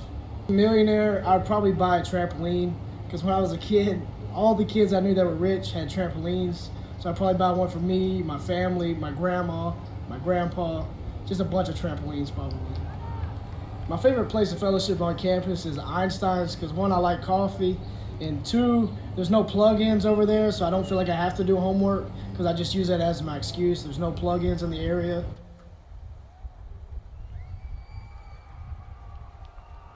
My name is Ashlyn Harwell. I'm a senior, I'm an English education major, and I'm from Jacksonville, Florida. I feel like my biggest success at SAGU is being the first floor Bridges RA. I love getting to lead and love all my girls, and I love my team and making community in Bridges. I feel like the one thing I would change about the world is when someone looks at each other that they truly love each other, and they think about that with the decisions that they make. And then if I could go anywhere in the world, I would go to Ireland.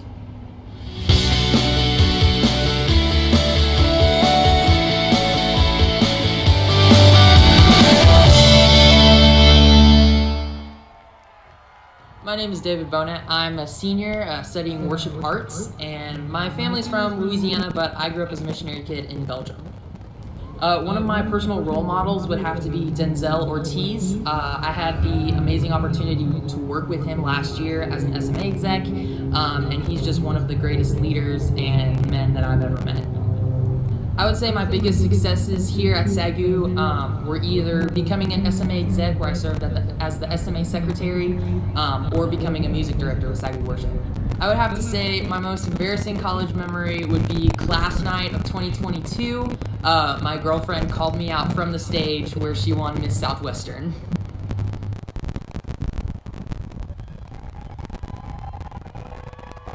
Hi, I'm Gabby Serrano. I am majoring in professional psychology and pursuing an associate's in music. I'm from Neville, Texas. So if I were to have $1 million, I'd probably pay off my mom's rent and everything, and I'd probably buy her a new house and a new car, and then I'd buy myself a house and a car. No, but seriously, I'd pay off all of her student debts. I'd pay off my student debts, and then with whatever's left, I donate it to a nonprofit in El Salvador for orphans. Most embarrassing moment that I've ever had here at SAGU, there's been a few little mistakes on the stage during worship, but I felt like for me the most embarrassing has been during a rehearsal. I was being silly and my pants completely ripped in front of everybody, and it was pretty awkward.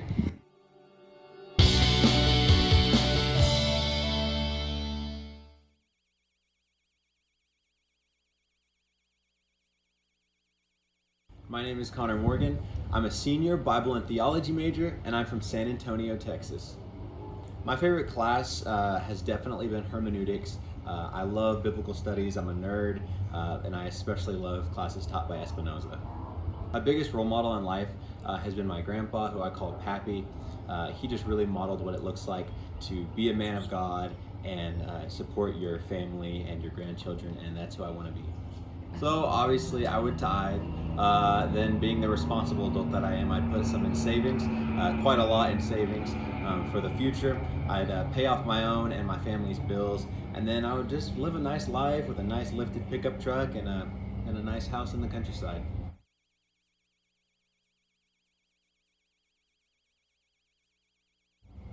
I'm Eunice Montemayor. I am from Laredo, Texas. I'm a social work major and I'm a senior here at SAGU. I feel one of my greatest successes here at SAGU is any of the leadership positions I've been in where I've been able to pour into others and them into me. If I were given $1 million, I would probably divide it amongst my brothers and my sisters, and then I'd give it to my parents just so they can start off on their dreams. If I had any left over, give some to missions, and then just the rest invest in myself. If there's one thing I could change in this world, it would probably be for all to love the way God has loved them.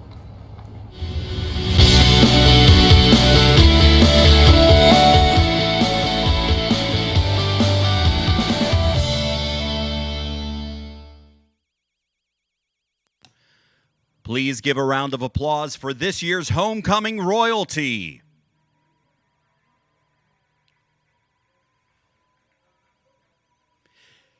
In just a moment, Greg Thurston, our president of the Alumni Council, will be presenting a $1,000 scholarship to the two outstanding individuals announced as King and Queen. We would like to take a moment to thank Clay Cooley Hyundai of Dallas for providing the car for our King and Queen. Now presenting the crown and scepter, our last year's homecoming King and Queen, Kendrick Williams and Abby Blair.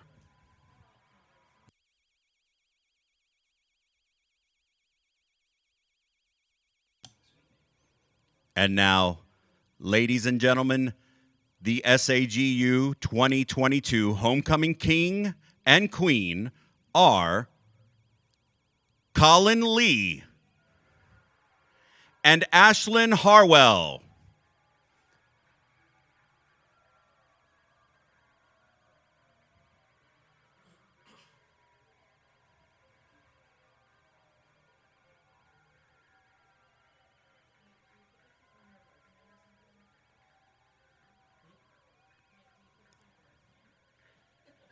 Congratulations, King Colin and Queen Ashlyn and the entire SAGU 2022 homecoming court.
Raising Cane's makes perfect chicken finger meals by marinating every chicken finger for 24 hours.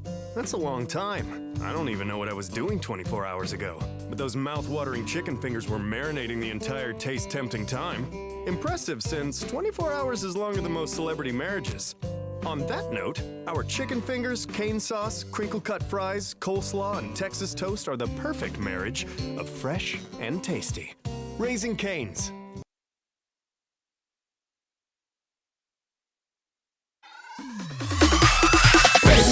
Here we go, everybody hit the flow. They crowd around, stand around, now it's time to let it go. If you need around, check out my footwork, watch me jump around. We be up in the club, we be up in the back, and we be in the club, cause always bumps in the back. Everybody get our hands on, everybody get our hands on, everybody get our hands on, everybody get our hands on. La da da da da, la da da da, la da da da. Start a riot, start a riot, start a riot, start a riot, start a riot, start a riot, start a riot, start a riot. Bang bang, choo choo train, get on down, just do your thing. She bang bang, choo choo train, shut it up.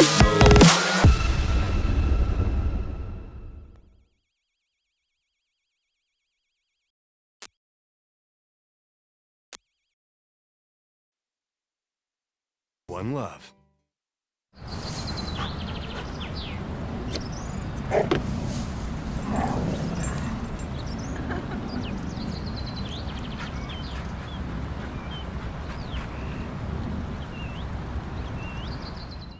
When you trust someone with your money, you're part of something greater than yourself. You're investing in a principle that it takes individuals to create a community, that we are stronger when we support each other, that at some point, everyone will need a helping hand, that a meaningful purpose can be found in a calling. At AGCU, we're banking with a purpose, so you can live for yours.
When a lot of people think of the NAIA, they think, oh, the talent level is less. The talent level is not as great. That is just not true. You know, there's some great athletes out here that maybe didn't have the size or the athletic ability to play at D1 or D2, but the talent level out here is tremendous. If I could give anybody advice or pitch that to anybody, I'd say give the NAIA a chance. It's a great place to play.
Here is the perfect chicken finger. 4 of them, actually. They're hand battered. They're cooked to order. And made with love. Raising Cane's chicken fingers will make you say, "Oh yeah." Raising Cane's chicken fingers, one love.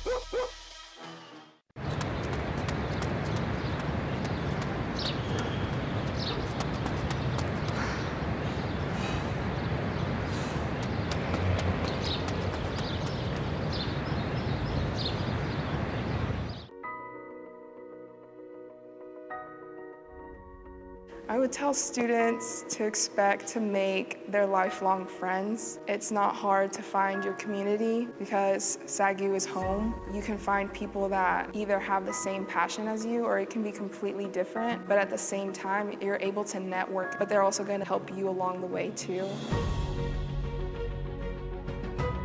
There's such a community there, and throughout my 3 years at SAGU, I built so many connections, so many opportunities. And not only the students care about you, they pray for you, and they guide you to your God-given gift and your God-given talent. Community starts here.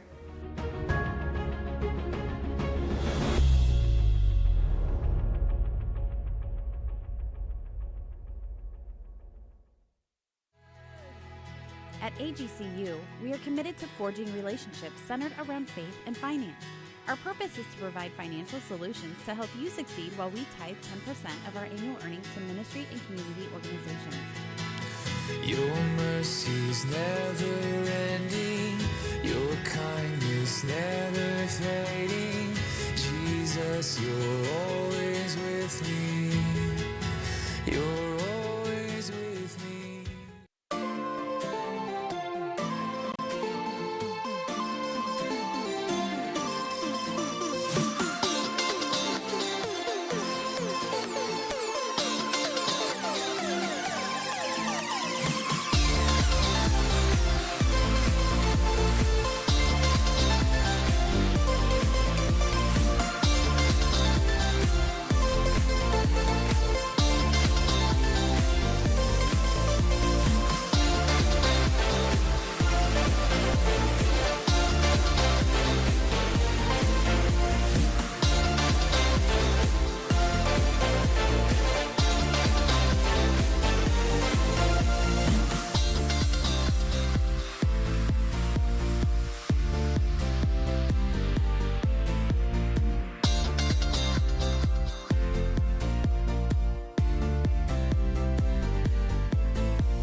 Welcome back to the SAGU Sports Network. We are just a few seconds away from the second half of action coming your way between the SAGU Lions and the Arkansas Baptist University Buffaloes. Here you look at take a look at the first half statistics there. Tim, walk us through what these mean here coming up for the second half. Well, obviously you have the 5th-ranked rushing defense in the NAIA holding the Buffaloes to just 14 yards on the ground, and it wasn't for lack of trying.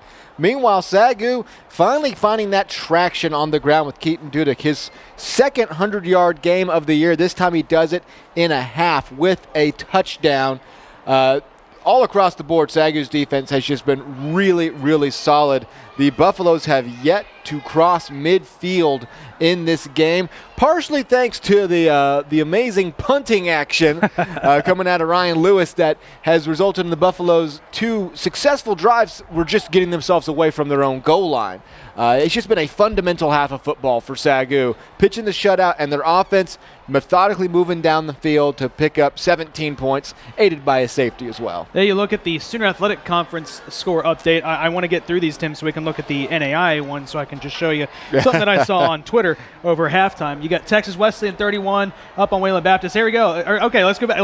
I'm going back and forth. Just look, Morningside was down 12-10 against Midland, and now, just like that, 47-12. What is that? A 37-point run in just over a quarter. 37 points in just over a quarter. You see why, when it came time to pick our champion this year, you and I just went white bread and butter. We just went the plainest, most boring prediction you could go with, because they just put up 37 points in a quarter against a top 20 conference opponent. Morningside is just they're on another level, and they will not be challenged until the weather is icy at this point, until we're talking Thanksgiving, turkeys, and early December. It's all theirs now. And quarterback Dolenchek for Morningside, who might be the best player in the nation at this point, on the best team, over 300 yards passing, with still a full quarter left to play. It was only a matter of time before they took off and looked like the Morningside of old. As we get ready for half number 2, coming your way here from Waxahachie, on to kick off will be Fisher Ort. Low line drive kick. It's going to be fielded by Jalen Moss. Jalen Moss looks to cut off the field. He's got a lot of room in front of him, past the 40, down past the 45, just shy of the 50-yard line. SAGU with phenomenal field position here to start the second half. That was great punt return, or kickoff return coverage right there. As soon as Moss picked up the ball, there is a gaping hole in the middle of the field. Watch him just charge straight ahead. His head's not even swiveling. He picked up that ball and immediately saw a massive gap, and will give Briley Green the ball at the 47-yard line. An offense that was efficient in the first half. Only had 5 drives and netted 17 points out of it. Would have been more had it not been for a couple of poorly timed penalties. Get a whistle from the officials here before the first play for SAGU. I think our chain gang is not ready to go. Chain gang only has one of the sticks up right now, so it looks like first and infinity, as the 10-yard marker is laying on the sideline. The chain gang is not on the field at all, and a SAGU player is running across the field, I guess, to take the other half of the chains there. I've never seen that. Interesting. Anyway, it's going to be first and 10 here for Briley Green and the SAGU offense. First drive of the second half, turns around, hands it off to Keaton Dudick. Dudick around the edge, cuts it back up to midfield. He's got a good gain on first down. Give him about 8 to make it second and 2. He averaged 7 yards a rush in the first half, and he really did it by picking up 7 yards at a time. He obviously had the one real big 47-yard carry. That helps. Yeah, but other than that, he really has been reeling off these 5 to 8 yard chunks every time he's had the ball. Second and 2 here for SAGU after the 8-yard run by Keaton Dudick. Again, over 100 yards in that first half for Dudick. They will turn around, hand it off to Dudick again. Dudick this time wrapped up and absolutely nowhere to go. Going to get him for a loss here, a loss of 3. That'll make it third and about 5. D'Angelo Baker's going to win on the left side. He's going to be the one to finish it off, but when the right side all got beat as well, there was no room to run. And like you said, a decent loss on second down will bring up a third down situation after a solid first down run. 3rd and 5 here for SAGU and their offense. Very efficient on third downs in the first half, converting on about 60% of those third downs that they faced. Back to pass is Green, facing pressure. He steps up, directing traffic. He's going to take off, hit from behind, and brought down. Going to be about 1.5 yards short of the sticks. Looked like he had a little bit of room there. They're going to get him for about 2 yards shy of the sticks. Had some room to run, and the gap closed quickly by D'Angelo Baker. He had to delay for a little bit. He held up right at the line of scrimmage, just double checking to see if anybody was open. He picks up enough, though. The offense is going to stay on the field. Ball at the 45-yard line, 4th and 2. They're getting the play in. Might see a hard count here from Green. We've seen that a couple of times. He's gotten the Buffalo defense twice today, jumping off sides on these hard counts. We'll see what they do on 4th and 2. 6 on the play clock. And they will indeed snap it. They hand it off to Dudick. Dudick rushes forward. He's got enough, and that'll move the chains on 4th down. SAGU keeps the drive alive. Don't have to win everything up front. Got to give Dudek his little lane, and that's all he needs on 4th and 2. Reliable as always. First 10, SAGU goes tempo here, not allowing the Buffaloes defense to make any substitutions. No huddle. First and 10 now from the 41-yard line.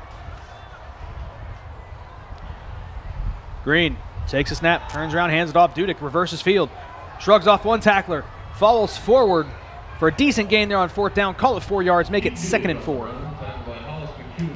This is going to be a solid double back. Everything's buttoned up over there. Cuts back to the right. He makes men miss. He does a solid job of making a little bit of something out of nothing. And they'll mark him down for 3, actually. So they are inside the 40. And they will huddle up. And just like in the first half, taking their time. You and I both mentioned it. That first half clocked in at 58 minutes. That's how methodical they were, just running the ball, keeping the clock moving. A 58-minute true time duration half. Back to pass is Green on 2nd and 7. He steps up, rolls out to his right, looking downfield across the middle, has his man, Paul O'Didi, for the first down, makes a nice sliding catch, and SAGU moves the chains once again. We see here Briley Green doing the fundamentals. He's going to slow up, plant his foot, and is throwing the ball to the receiver's chest. That's where we've seen him struggle so far, throwing behind, a little bit in front of, and also throwing with his feet off the ground. He plants his foot, fires it in there. So it's good to see him really honing in on these fundamentals today. Approaching the red zone is the Lions. 1st and 10. Turn around, hand it off to Dudek on the stretch. He goes all the way to the outside. A flag comes in late, and when you see a running play take that long to develop, more often than not, there's going to be a hold on one of those blocks up front.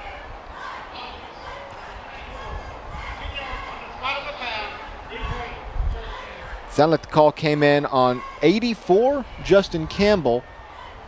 And yeah, when you see a play like that just takes that long to get to the edge. Now, Dudek can get there. Once he finally got to the edge, he had 10 yards. But when you're going that far across and having to stand up your guys for that long, that's almost always going to result in a penalty, and it will be a full 10 yards. 1st and 20. SAGU has done a decent job overcoming these first down setbacks as well, though. On their last drive before the half, when they picked up the touchdown, they were at 2nd and 19 and were able to still go get a touchdown out of it. Back to pass. Green has time, fades to his right. Lets it go across the middle of the field, has a man at the 20. Fakes out a defender and brought down just shy of the 10-yard line. It's been Green's favorite target all day today. Paul O'Didi moves the chains. This might have been the longest Green has had to throw all year.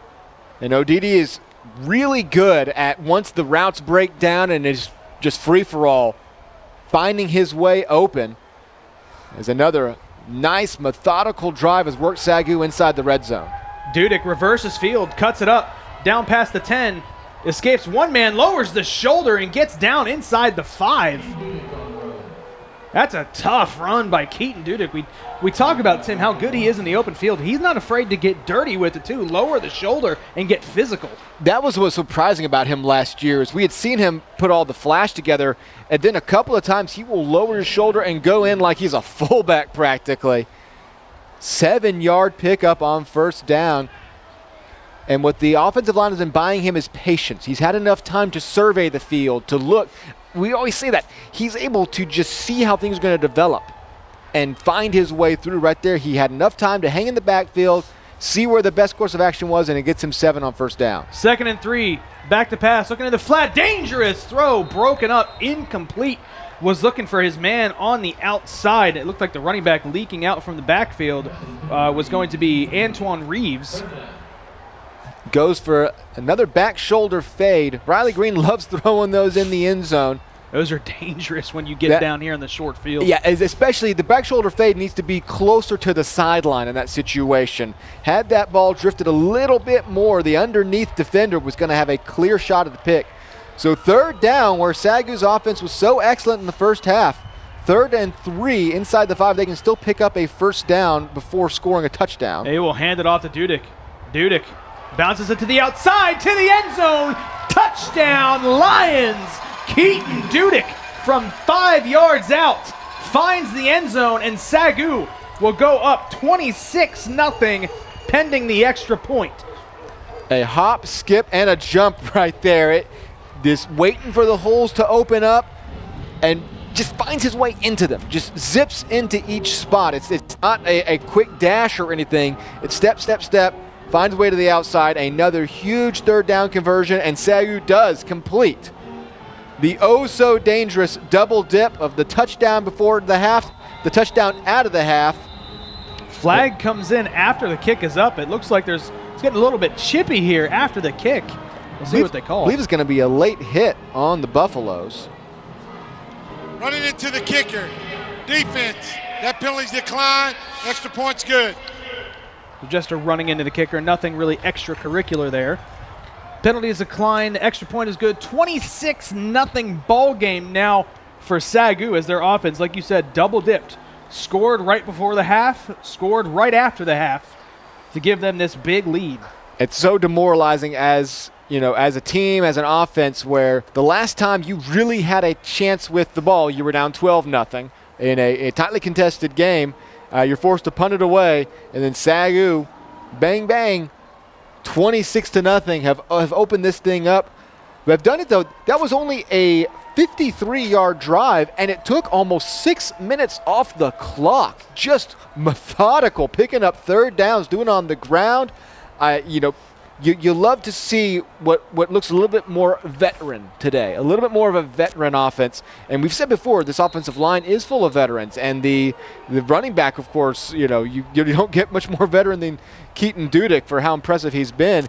And Briley Green is having a little bit more command, I would say, today. The kickoff fielded inside the 2. Another dangerous return here for the Buffaloes. He's going to get brought down shy of the 20-yard line at the 16. So good job, good kick coverage there by the SAGU kickoff team. That was returned by Desmond Newton and really didn't have anywhere to go. Their opening kickoff, they took out to around the 35-yard line. In their next 6 possessions, including this one, 5 have started inside the 20, 3 have started inside the 5. Absolutely no field position to work with at all for the Buffaloes. First down, back to pass. Patterson gets it out wide to his man in the flat, and just nothing doing there. Another tackle for loss. This time looks like Jalen Moss on the outside, and Tavian Ray with the reception, but a loss of 5. I don't know how many guys around can be such electric athletes as a punt return guy, as a kick return guy, that then hit you like that wrap you up and throw you 5 yards out of bounds. A 5-yard loss, as that play was pretty much blown up from the start. There's a reason why he's so much fun to watch, and it's just he's all over the field. Second and long, second and 16, they hand it off. That's going to go nowhere. A late flag comes in. They might get SAGU with a late or unnecessary roughness here. Joseph Chavez looks like he gave one last little push. They're going to discuss this. But Personal foul, necessary roughness, defense number 33. 15 yards from the previous spot, automatic first down. We'll catch this replay as they had blown up this run without a single problem. And there was a little bit of a push afterwards. It was hard to tell how aggressive it was and how truly after the play it was, or if it's just guys wedged in with each other. We'll see right here. Obviously wrapped up, nowhere to go, pushing back. And that is a pretty significant shove up front when it's pretty much blown dead. And so SAGU, a free first down. Deep down the field, has a man. He's tripped up, but a huge completion for big yardage from M.J. Patterson down the field to Chris Witherspoon. They finally get something deep and over the middle. We haven't seen that at all. SAGU's defenders and corners, who are usually so solid, let a man loose. And the Buffaloes cross midfield for the first time in this game. That penalty has given them new life. Patterson hands it off on first down, and a good run there for about 6 yards on first makes it 2nd and 4. This team, they seem like they just thrive on momentum. When they had the one big completion in their own end zone to get going, all of a sudden the next few plays were up-tempo, getting down the field. Right there, they get a penalty that bails them out of what was going to be a 3rd and probably 18 or 19. Their biggest play of the game, and now they have 2nd and 4 inside the SAGU 30. The Buffaloes driving here on their first possession in the second half. 2nd and 4 here for Patterson. Hands it off again. Looking to try to get to the outside is Ray. He's going to go down after about a yard. Brings up 3rd down. Zach Nelson going to fight through that gap. Does a really good job of not allowing that fall forward for extra yardage. That could have still been a gain of 2 or 3 had he let the running back keep moving forward. Wraps him up, brings him to the turf, and it's 3rd and 3. MJ Patterson has converted some big 3rd downs today. First one in SAGU territory. Back to pass, looking into the flat. Has a man, incomplete off the hands. Was probably going to be short of the sticks, but it would have made it 4th and 1, and you consider going for it there. They may consider going for it here on 4th and 3, so a big test here for SAGU's defense. Yeah, Desmond Newton just couldn't get back to that one. I believe the plan was go 4th down already. Obviously, you're down 26. Don't know how reliable your kicker is from beyond 40 yards. 4th and short in this situation, you would go for it either way, as you want to try to do anything to get back into the conversation of this game. SAGU's defense a chance to get a turnover on downs. Back to pass, Patterson lets go into the flat, has a man, completed. That'll move the chains for the Buffaloes, and they are close to the red zone for the first time today. Again, MJ Patterson, a clutch conversion on 3rd and 4th downs so far today. Tossing it over to his big tight end, lofts it in there where only the big guy could go and get it. So a huge 4th down conversion as the Buffaloes are marching now on a drive that started inside their own 20. Back to pass, Patterson lets it go deep down the field towards the end zone. In and in, it's caught! An incredible catch! Oh my goodness! A beautiful throw to Chris Witherspoon from MJ Patterson. What a diving catch in the end zone. That is unbelievable. I cannot believe this got to him.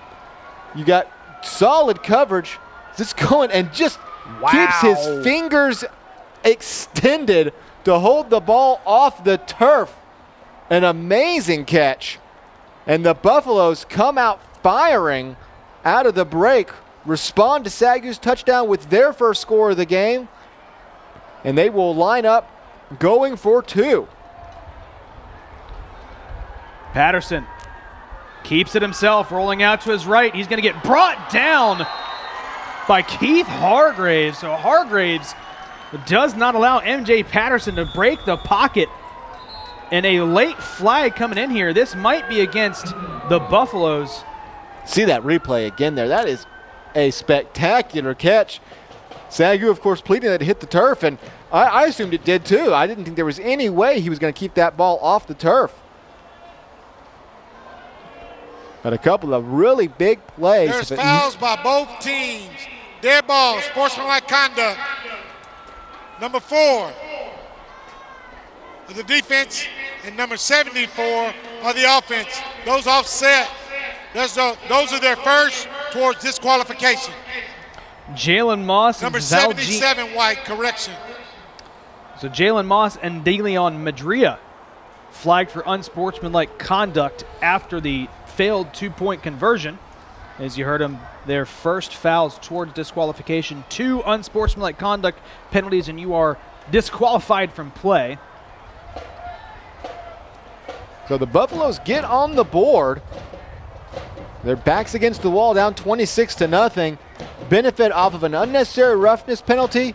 Have a quick hitter over the middle, convert a big 4th down, and then a spectacular diving catch in the end zone to, like I said, at least open the conversation back up in this game. Still down 20. Going to need some stops on defense, but we saw some signs of life early on in this offense.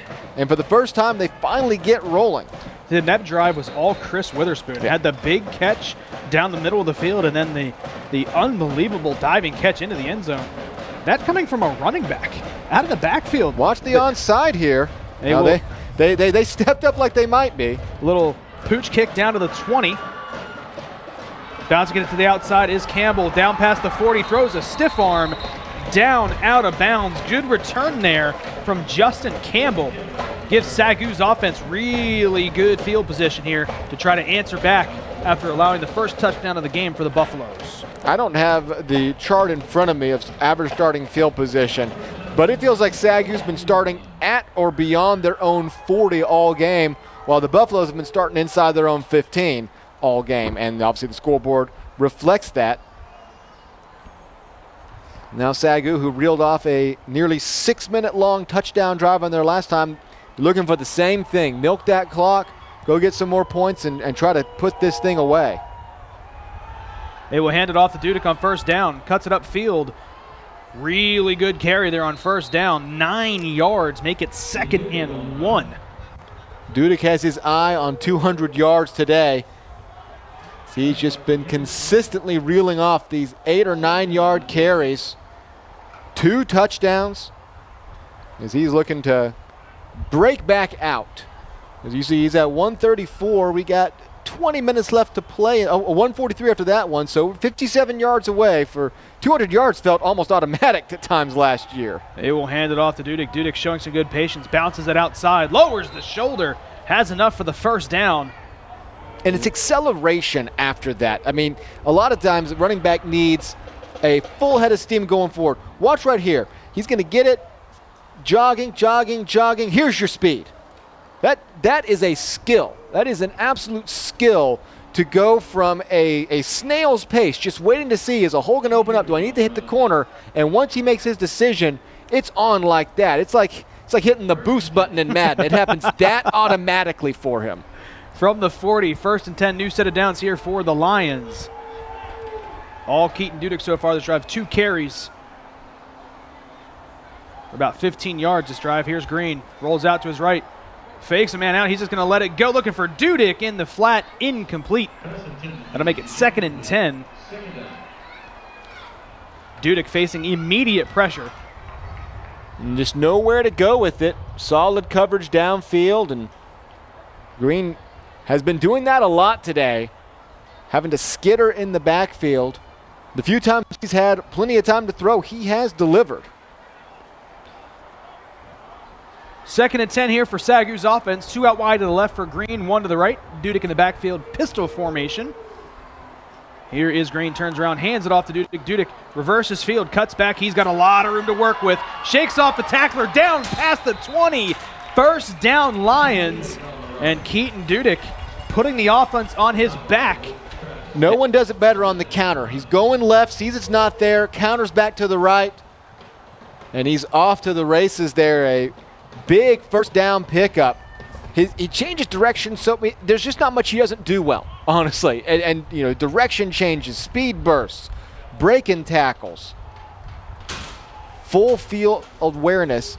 And it feels like we're watching 2021 Keaton Dudek right now. New set of downs here for SAGU. 1st and 10 in the red zone at the 20-yard line. Green back to pass. He steps up, rolls out to his left, directing traffic to the corner of the end zone. Caught for a touchdown. Colby Tanner, 2nd touchdown reception of the game. And SAGU answers back with a touchdown of their own after the Buffaloes drive down and put 6 on the board. Green breaks the pocket, looks downfield, sets his feet, and unleashes a solid strike to the back of the end zone. Tanner has to go up and work for it, but as you mentioned, his 2nd TD of the day. SAGU comes right back after giving up their first points of the afternoon to push this back to a 26-point lead pending the extra point. Good Make snap, it 27. good hold. Yep, 33-6. SAGU has now scored touchdowns on their last 3 drives. Colby Tanner, 2 receptions, 26 yards, and 2 touchdowns. There's actually be more than 26. That'll update here in a second.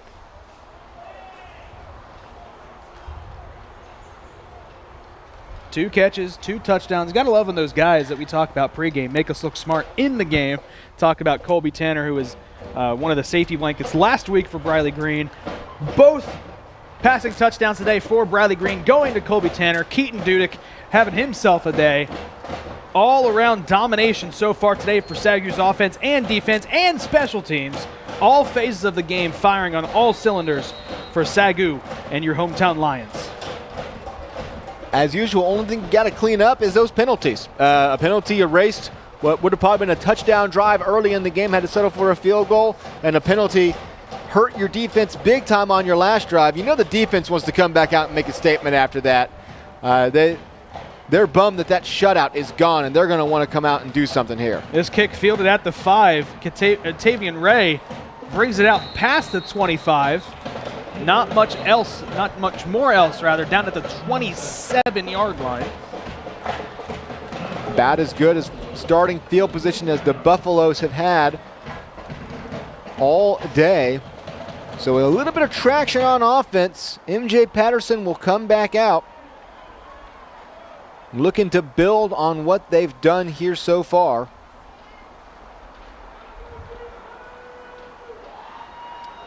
MJ Patterson orchestrated a beautiful drive, best one by far of the day for the Buffaloes, resulting in points. He bobbles a snap, and it's still on the ground, still a live ball. Patterson ends up falling on it. That was very scary for the Buffaloes there for a second.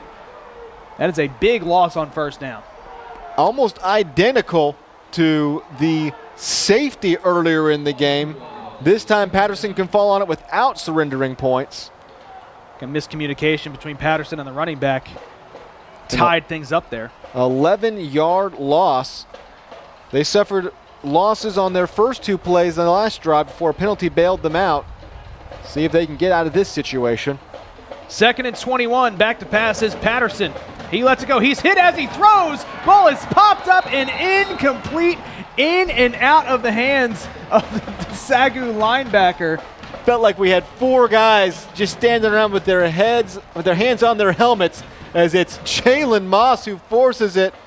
Zach Nelson gets his hands on it and just can't bring it in. And everybody's response is the same. We had our turnover. We had our first turnover of the game in our grass as Moss comes in on the blitz to pop that one up. The stadium gets real quiet whenever that ball is in the air. Everyone's holding their breath.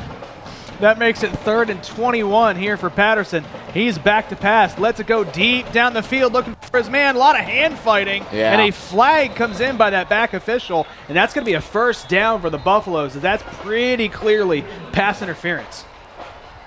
Uncharacteristic coverage. We usually see such solid coverage out there on the corners.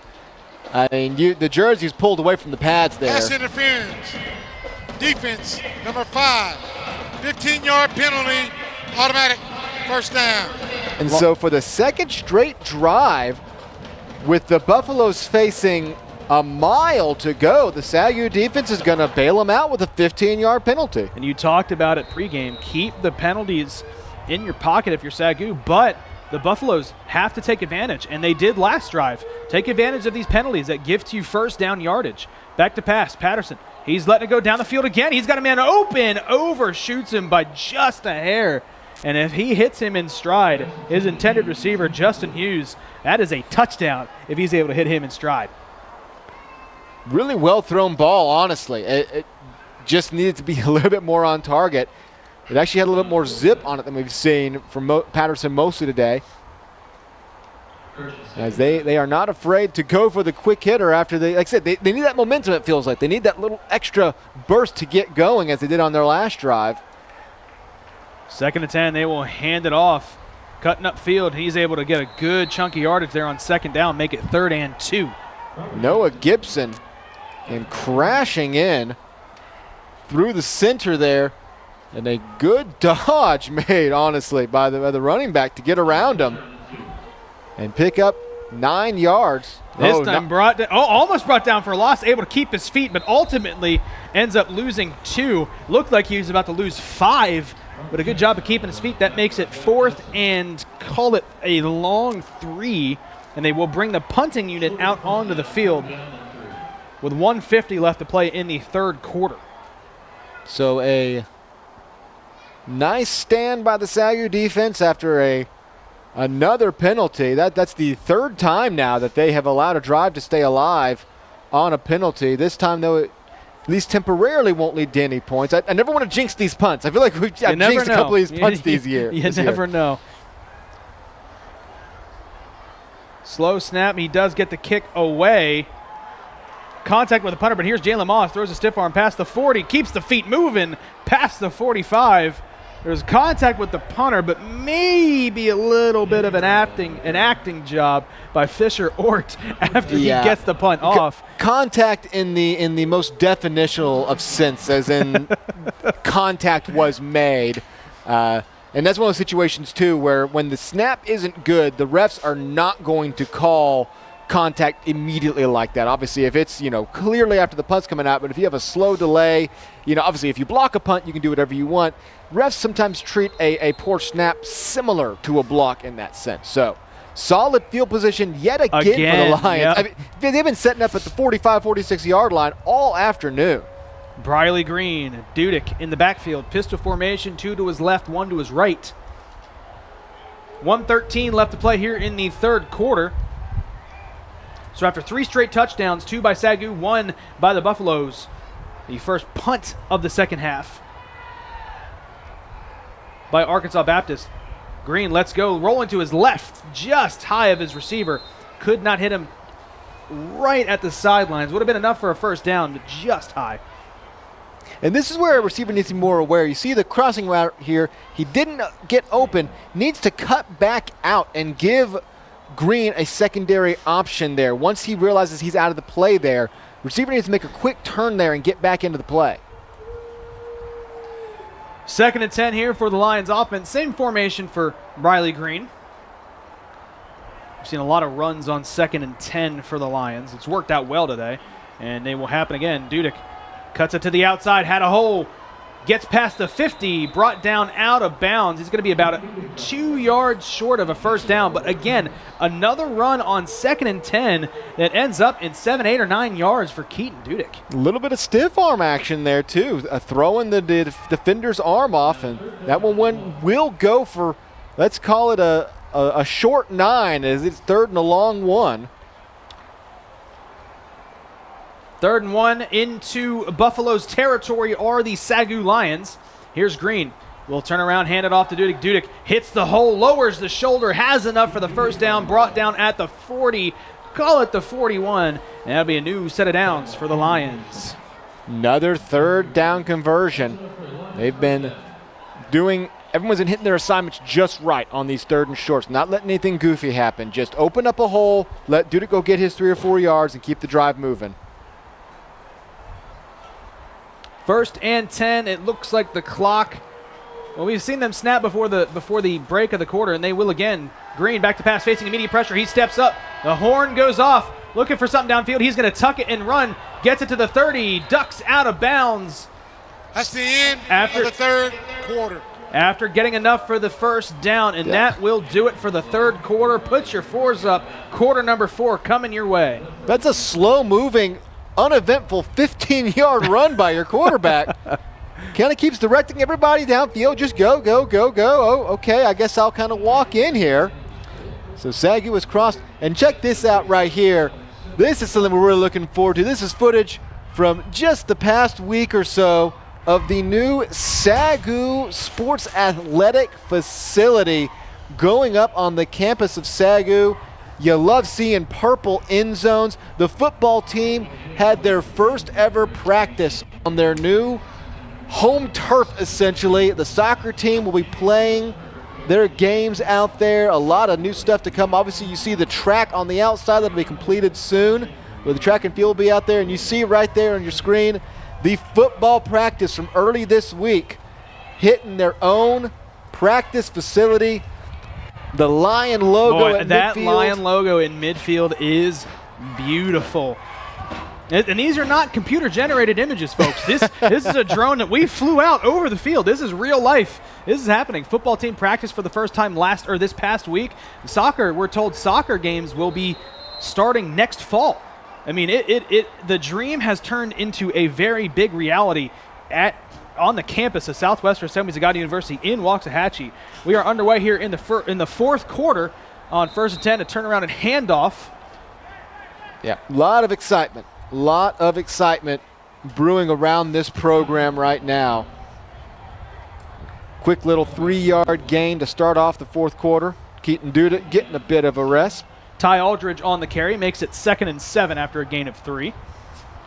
Ty Aldridge, a little bit of a different running back. The Keaton Dudek will run through you rather than run around you, but he's also fun to watch. Here's Green, back to pass, faces pressure, steps up, rolls out to his left. A flag does come out. He's going to take off with it, duck out of bounds, but it looks like everyone's expecting a holding call. Holding. Offense, number 53, 10 yards from the previous spot. Replay, first down. And indeed, it was a hold. It'll be 2nd and 17. See it pretty clearly there, right in the center of your screen.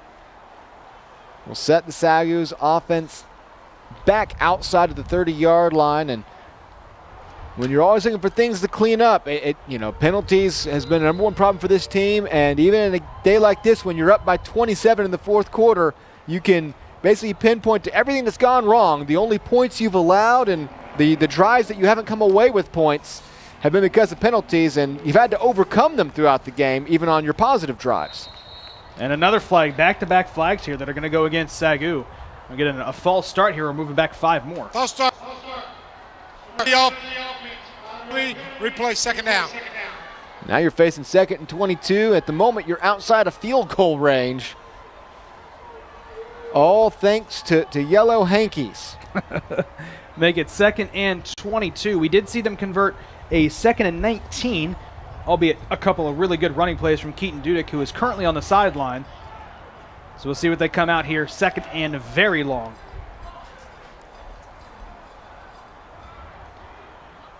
Green, back to pass, facing pressure. He breaks the pocket out to his right. Has a lot of green in front of him, directing traffic. He's going to take off and run with it. Down past the 30, gets hit a huge hit on the sideline. Oh, wow, Briley Green's helmet comes off, and a flag comes out late. Took a absolutely huge hit from the defender, and a flag does come out. Oh, my. Yeah, that's going to get called pretty much every time, as you see Green definitely surrendering himself at the sticks, taking that step out of bounds. Cameron Dickerson gets flagged for what's going to be unnecessary roughness, and that'll be a first down for the Lions. So that's one of the ways that you can convert on 2nd and 22. I'd say, have your quarterback go pick up 12 yards on the ground. Late hit. Defense, number 54. Half the distance to the goal. Automatic down. So they call it a late hit, unnecessary roughness. Quarterback gets to stay in because his helmet was knocked out during the penalty. First down. Oh, interesting. So Briley Green, now looks like he's going to step out anyways, as it looks like he's trying to get his helmet to even work correctly. So we may see Caleb Welch step in for a few plays here. We might see him for a couple of, like you said, a few plays. Because I think that he tosses his play. He tosses the old wristband play call out to him as he hits the bench. I don't think that Green is hurt at all. I think that his helmet just needs a little readjustment because of how hard he did get hit there. So Caleb Welch into the game, the sophomore, wearing number 12, getting his first action of the afternoon. It does look like Briley Green is getting some tissue action, where you kind of wonder if he might looks like on his leg and on his nose might have a little bit of blood just needing to clear away.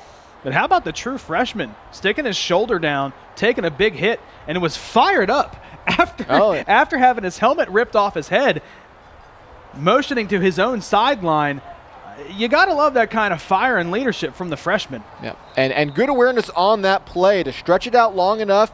And even if there hadn't been a penalty, he had gotten back to the original line of scrimmage, was going to give his team a shot to keep that drive alive. So now backup quarterback and backup running back in the game for SAGU. Time to see what they've got as they are inside the red zone with a fresh set of downs. Here's Welch on first down. He's going to turn around, hand it off. Lowering the shoulder, good run on first down. Ty Aldridge makes it, we'll call it 2nd and 5. And they will bring in Dudek now, which makes sense. When you have your backup quarterback in, you're going to want to have your best offensive player to his side inside the 10-yard line. 2nd and 5 from the 9. not quite go to goal yet. They hand it to Dudek. Dudek dancing around, keeps the feet moving, lowers the shoulder just shy of the stick to the line to gain, so it'll be 3rd and 1. More fancy footwork from Dudek. He's facing defenders from the 11 and finds his way for 6 yards. 3rd and 1. Getting the play call in, and the question here is, even if Arkansas Baptist knows this is a run, can they stop it here? Welch takes the snap, hands it off to Dudek. Dudek up the middle of the field. He's got enough for a 1st down. That'll make it 1st and goal now from the 2-yard line. Yet another 3rd down conversion, and it's all just credit to an offensive line that has struggled throughout the year, but right now they're just doing the right things. Nobody's trying to go above and beyond. Nobody's trying to make anything crazy happen. They are locking down what they need to. When you only need a yard, you don't have to break it for big gains. Just make enough room for Keaton Duke to go get what he needs. Looks like Briley Green is ready to re-enter the game. Welch hands it off to Dudek. Dudek stops, bounces it outside into the end zone. Touchdown, Keaton Dudek. What a run there. Stops on a dime, heads to the corner, and just beats everyone in a foot race. Keaton Dudek doing whatever he wants this afternoon to this Buffalo's defense. That's one of those summer drills where you sit there at the goal line and you just, skitter back and forth. It's a fast foot drill. And you always think, well, that almost will never come into play in an actual game. Right there, slams the brake on, skitter, and as I said, that explosive speed out of the blocks goes in for his 3rd touchdown of the game and has safely put SAGU ahead now 40-6 on homecoming Saturday. We get a flag on the extra point. Offsides, it'll surely be declined as the extra point was up and good. Defense, number 54. That penalty's declined. Extra point is good. Extra point good. SAGU takes a commanding 40-6 lead, and it has been all SAGU ever since the opening kickoff with 11:06 left to play in the 4th quarter. And another drive that goes over 5 minutes with just over 50 yards. I mean, you don't usually see 5.5, 6-minute long drives where you're starting at your own 45-yard line. It's been very methodical, having to convert a lot of 3rd downs, doing it on the ground. You love to see the offense operating like this on like what you called it, a get-right game. And really, when you look at SAGU's opening schedule, it was a tough opening stretch with a freshman quarterback in there. Louisiana Christian's no slouch. Going on the road to Otto, Arizona, taking on Arizona Christian at home and taking them to the wire.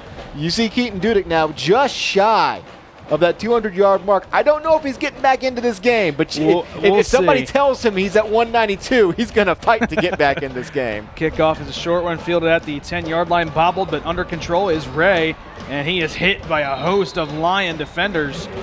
Brought down at the 24-yard line, and that is where the Buffalo's offense will come back out down huge, 40-6. That seems to be the story this week in the Sooner Athletic Conference. Looking around, Texas Wesleyan up 38-9, a game that they jumped out to a 27-0 lead and just have sat on it, while Langston is rolling 40-0 over Lyon College. Meanwhile, around the NAIA, Bethel upsets Georgetown. Morningside runs away with it, and College of Idaho and Carroll are locked in a battle in the 3rd quarter. On 1st down, the handoff. Pretty good run there on 1st down. Is going to get him about 6, maybe 7 yards. Robert Jackson, the 3rd, on the carry.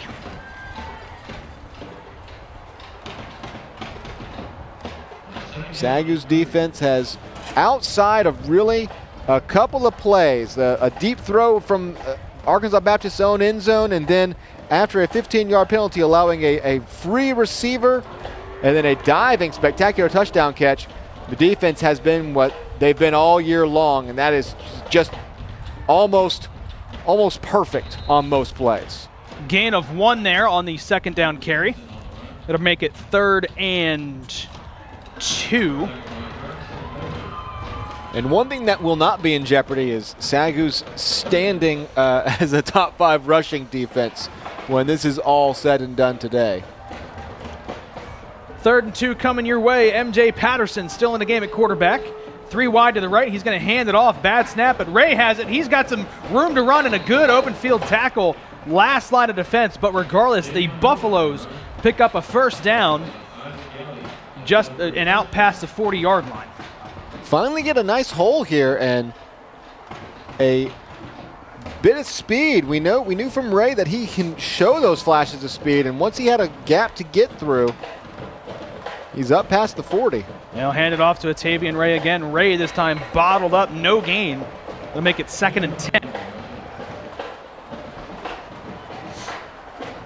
And another strong push as we see, some secondary players now coming in for this Lions defense.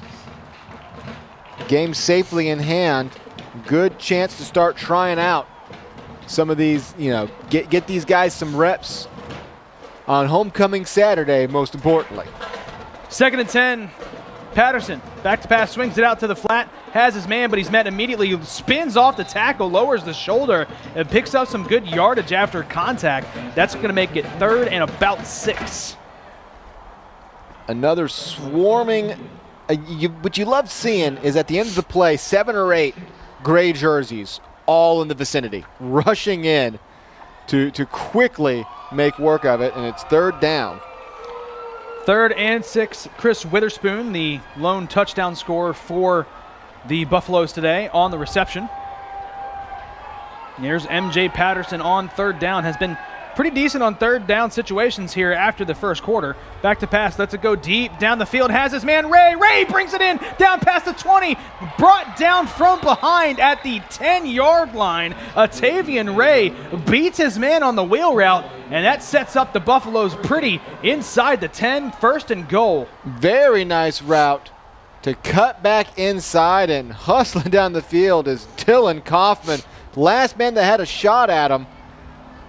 And like I said, a wonderful route from Ray to throw his defender off his back foot, and then he's off to the races. He'll hand it off to Ray here after the reception. And he picks up a short gain of about 1. That'll make it 2nd and goal from the 8.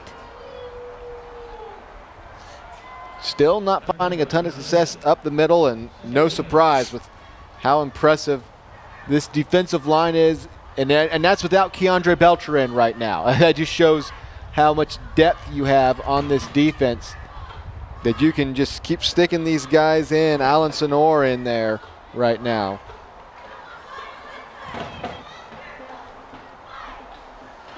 Second and goal from the 8. Back to pass is Patterson. Looking to the flat again. Brought in. Touchdown Buffaloes. Chris Witherspoon with his 2nd receiving touchdown of the game. Patterson with a good ball to the flat where only his receiver, who's a running back, could get it. A very good out route and another solid throw. And yeah, Witherspoon, 2 touchdowns now in this half. This is only the 3rd Buffaloes drive of the half.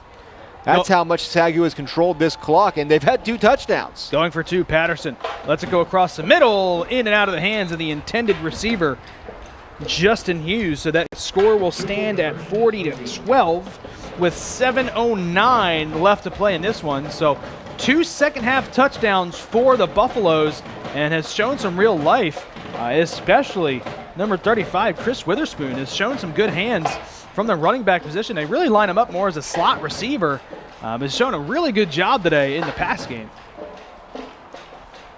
Taking a look around the conference standings, Langston has officially gone ahead now at 5-0.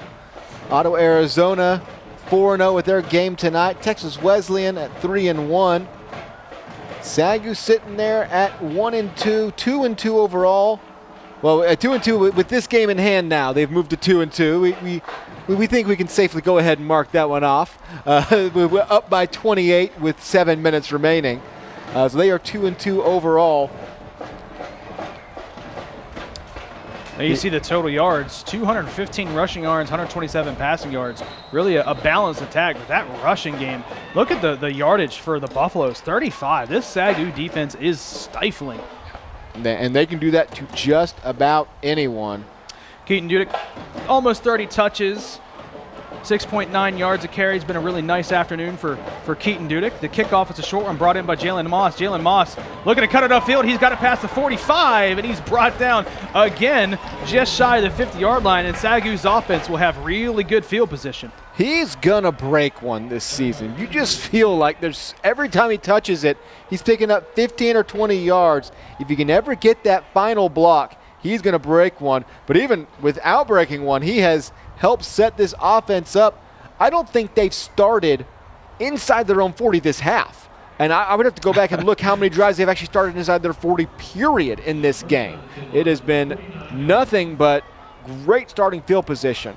So 4 consecutive touchdown drives for the Lions. They will put Briley Green and Keaton Dudek back out in the field. Somebody told Dudek he's 8 yards short of 200. Get him 200. Back to pass is Green. Green looking, letting it go for Dudek. Dudek brings it in past the 50. That play looked like it was blown up from the start, but a good job by Briley Green. A little bit of a jump pass to Keaton Dudek in the flat. Pretty much all he could do here. And he does a good job of getting away from the hit as well. You feel the pressure coming, get rid of the ball, and you don't have to take the hit. You get out of the way. 2nd and 4, Green. Trying to go with the hard count here. Does not fall for it, does the Buffaloes defense. Green takes a snap, hands it off to Dudek. Dudek has a hole up the middle, and that should get him to the 200-yard mark. He needed 4 and got about 10. Good carry there by Keaton Dudek. Gets him down to the 33-yard line. Yep, that'll certainly put him over 200 for the game. As 2 consecutive good weeks now for him after it came out real tough in those first 2 weeks of the season. New set of downs, 1st and 10, Briley Green. Under 6 to play here in the 4th quarter. Green takes a snap, turns around, hands it off to Dudek. Dudek showing good patience, cuts it upfield, makes another cut, spins off a tackler. He's got another first down. He's right at the line to gain, and they will indeed move the chain. So Keaton Dudek solidifies the 200-yard game as he comes off the field, and Ty Aldridge comes into the ball game.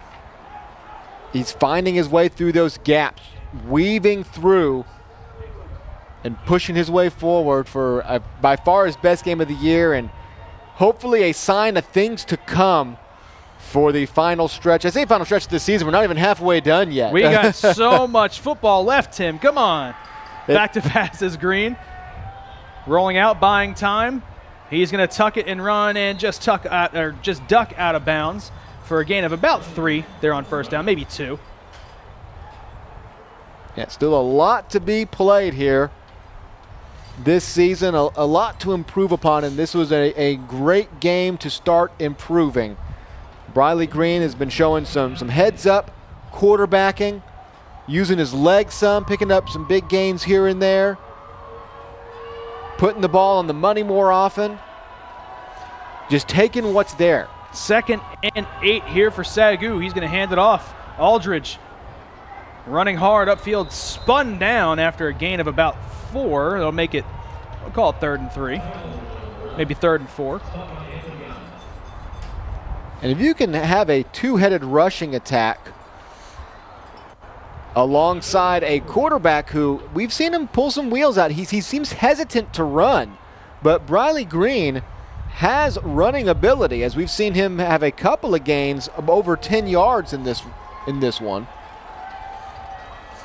And now he will just allow the clock to keep on moving here as we move towards 4 minutes remaining in the game. 3rd and 4, Briley Green takes a snap. He's back to pass. This is a new quarterback in for SAGU. He lets it go towards the end zone, overshoots everybody. That is Jamia Boyd in at quarterback. Correction, I apologize. I think that he came in after the run by Briley Green. That 7 looks like a 1 from up here. It really does. Yep. You got to have a more different number than a 1 and a 7, or you need to put that line through the 7 like they do in Europe, so I can tell. I think he entered the game after the carry by. No, he did. By Green. I think they were just trying out a new quarterback in that situation. So they faked us out. 3 quarterbacks get some playing time today. 34-yard field goal on the way here from Kieran Woodley. Riggin basket the snapper. They're going to get him off sides. The kick is up, and it is good. Kieran Woodley converts the field goal, but that's going to be offsides against the Buffaloes. This SAGU offense should accept this penalty and march the offense right back out. Offside. Defense. 5-yard penalty. The result is a first down. Sometimes you just accept the field goal, but this is obviously that's when points matter. The points don't really matter in the situation. Get the ball back, keep the clock moving, and run this game out. Maybe put another touchdown on the board as we get a look in. An interception just happened between OPSU and Louisiana Christian. It must have been by OPSU. I'll tell you, I love turnover celebrations. I love them. They all get together. They celebrate together. I love it. Kieran Woodley, sorry, but the field goal ends up being taken off the board, but the offense stays out on the field. Boyd remains in at quarterback, hands it off to Dudick. Goes nowhere. He's actually going to lose pretty big yardage here. He's going to lose 3, make it 2nd and 14. Loses 4, make it in 2nd and 14. You don't want to have him lose too many yards. That's it. That's why that second 10-yard run was so crucial. Give him a little bit of buffer room. Can't have him go under 200 for the game. Here is Boyd.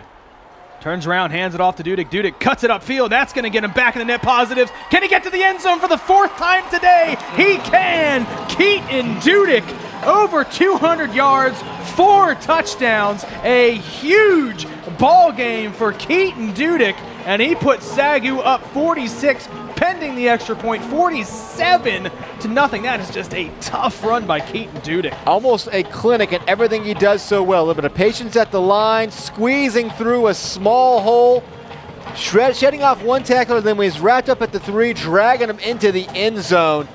Everything you want out of an elite running back, and it will be a 47-point game now for the Lions as the penalty on the field goal takes that off the board. They run right down the field and go up by 35 points. 3:16 left to play here in the 4th quarter.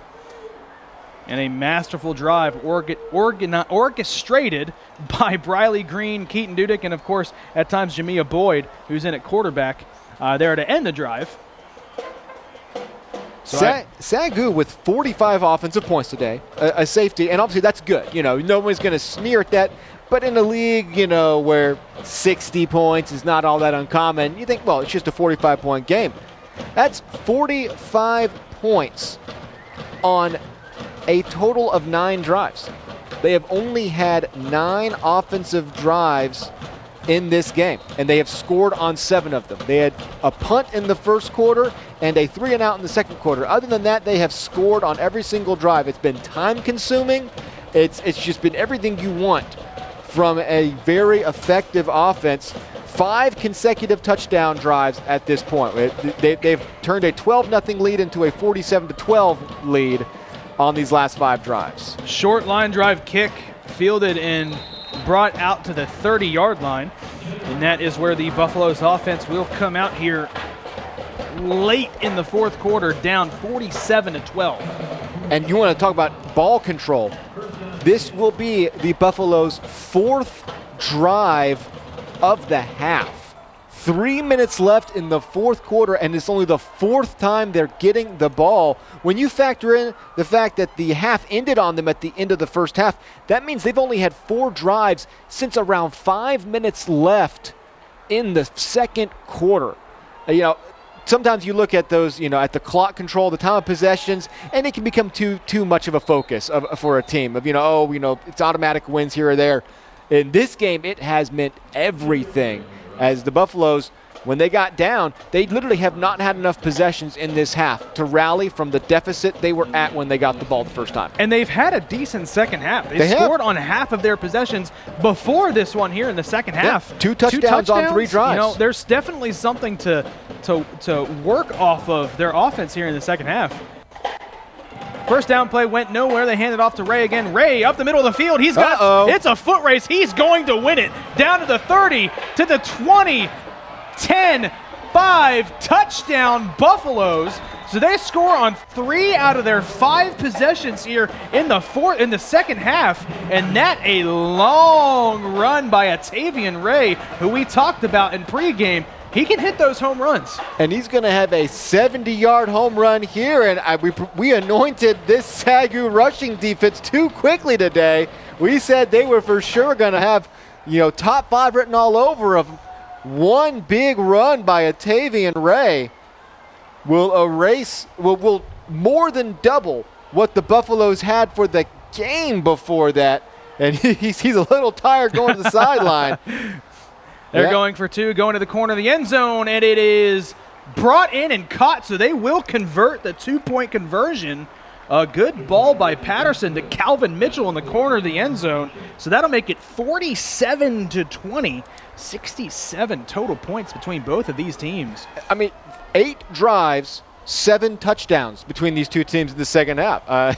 For a first half that was 12-0 in the waning moments of it, with 2 of those points coming from defense, you couldn't have a much more different look. Ray now at 91 total yards. We mentioned pregame how he had 92 last week, broke over 100 against Bethel. So you're looking for some bright spots here. Don't have to look far. Obviously, Chris Witherspoon having a great day, 5 catches, 2 touchdowns. Ray with 91 yards and obviously 70 of it right there. But some real solid offense this half from the Buffaloes against a defense that is no slouch, a defense that is one of the better in the nation. They've put up 20 points. Hands team comes out here for SAGU looking for the onside kick. We'll see what they decide to do here. It's not a false start. They can run before the kick, and they are going to kick it deep down to the 20. Here's Jalen Moss. Jalen Moss has come close to breaking a couple today, and you can tell he wants to. He wants the ball in his hands, and he again gets it out past the 40. I suppose you're so used to pointing out a false start that they don't realize you can move on kickoffs. The SAGU will take over now.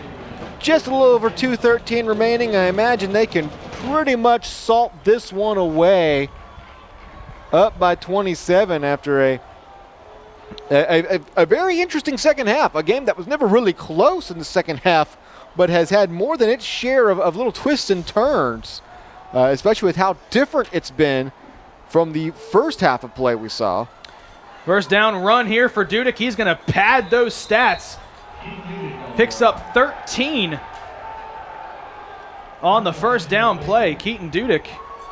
He's getting some hugs. I don't know if he just passed something that we don't know about. The reaction from the sideline just makes it seem like he passed a record. We'll have to double check on that, but there was a pretty warm reception on the sideline. Obviously, he's well over 200 unless they're using a different stat sheet than we have. But they were very excited about what just happened. They'll hand it to Dudek again. Dudek around the outside, ducks out of bounds. We know he's already SAGU's leading rusher. He set that last year. Yep.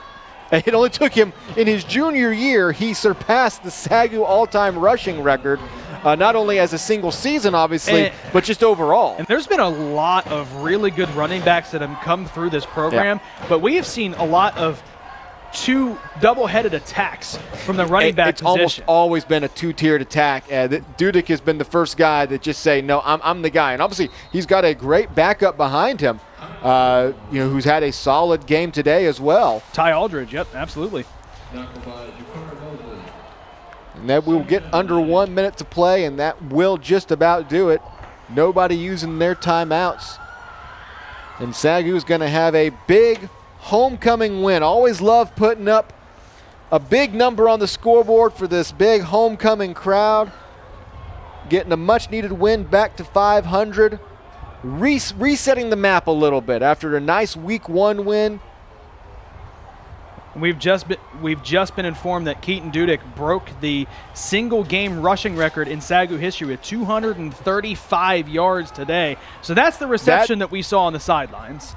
I always love when sometimes you ask these guys about accolades or stats and they say, I don't worry about that, man. I don't worry about that. It's just all about the win. They obviously knew it on the sideline without even questioning what the number was, because they kept him in the game to break it. Is that his own record he just broke? I feel like it would almost have to be. I don't know. We'll have to check and see who actually owned that record. I can think of some names off the top of my head of who it might have been. I'm telling, there's been some really good running backs that have come through this program. So whoever he may have just upended, has definitely deserved their place in SAGU history, but as has Keaton Dudek. A very good game today, and I think I can say this without really any sort of defense. Player of the game, Keaton Dudek. Just an unreal performance by Keaton Dudek in this SAGU offense today. Final score, 47-20 in favor of your SAGU Lions as the teams exchange hugs and handshakes at midfield. I'm sure we will hear from Keaton Dudek here in a little bit, but Tim, a dominating performance from opening whistle to closing seconds of this ballgame here on Homecoming Saturday in Waxahachie. Yeah, got that touchdown on the very first drive, had the safety go in your favor. You put yourself up 12-0, 19-0 at the half. Never really looked back. Obviously, gave up some scores in the second half, but exactly what you needed. Just what the doctor ordered. A nice, impressive victory. Briley Green with just an efficient game there. 134 yards, 2 touchdowns, not jumping off the stat sheet, but an efficient game. What he had to do, while Keaton Dudek had what we just discovered, was a all-time SAGU game, breaking the single-game rushing record. I would have to imagine there's not a record he doesn't own at this point then. If he owns a single-game rushing record, single-season rushing record, all-time rushing record, all-time touchdown record, I have to assume he has it all in the bag that you can have as a running back. SAGU will move to 2-2 overall. They break 400 yards total offense today. Only thing to clean up is those penalties. 8 penalties for 77 yards, and they all came at pretty crucial moments. Kept drives alive, slowed down a drive you had to settle for a field goal because of a penalty. But you will take this and more today as you get a big homecoming win in front of your fans. And now you look ahead to the rest of the season with a different outlook. You've got your athlete, you've got your all-star in Keaton Dudek doing what he does best now. He's finally rolling. And you're back at 500. Yeah, you get this win here on October 1st. Of course, next week, we know Texas Wesleyan so well. They drive up 287. They go to Fort Worth, take on the Rams, Texas Wesleyan. That's going to be a good game to watch. And then you come back home, Oklahoma Panhandle State, which, of course, we will be live for. We'll break down our next broadcast here in a little bit. Back-to-back road games, but back-to-back road games are against teams that you should beat. That's a 4-game stretch. Oklahoma Panhandle, Lyon, Wayland Baptist, Texas College. Even if you lose to Texas Wesleyan and drop to 2-3, you could go into Langston here in Waxahachie at 6-3 and in very good position here in the Sooner Athletic Conference. That 4 stretch of games is huge, and you could look at them like they are trap games, whatever you want to call them. Those are 4 winnable games here for SAGU, 2 on the road, 2 at home. And you got to think that they're going to be in a very good position against Langston. Again, Langston, who's number 25 in the nation, and as it stands right now, because the Spirit haven't played their game tonight at 9 p.m. Central Time, but are leading the Sooner Athletic Conference at 5-0. Of course, OUAZ, the Spirit play Arizona Christian, who we saw here last week. It's going to be an interesting end of the season as you look at some of the scores around the Sooner. Texas Wesleyan, SAGU's opponent for next week, hanging almost a 60 burger on Wayland Baptist, who hung 60 last week on Texas College. So it's going to be quite the game that we see next week up in Fort Worth, up big on Wayland Baptist. Langston up big on Lyon, 40-3.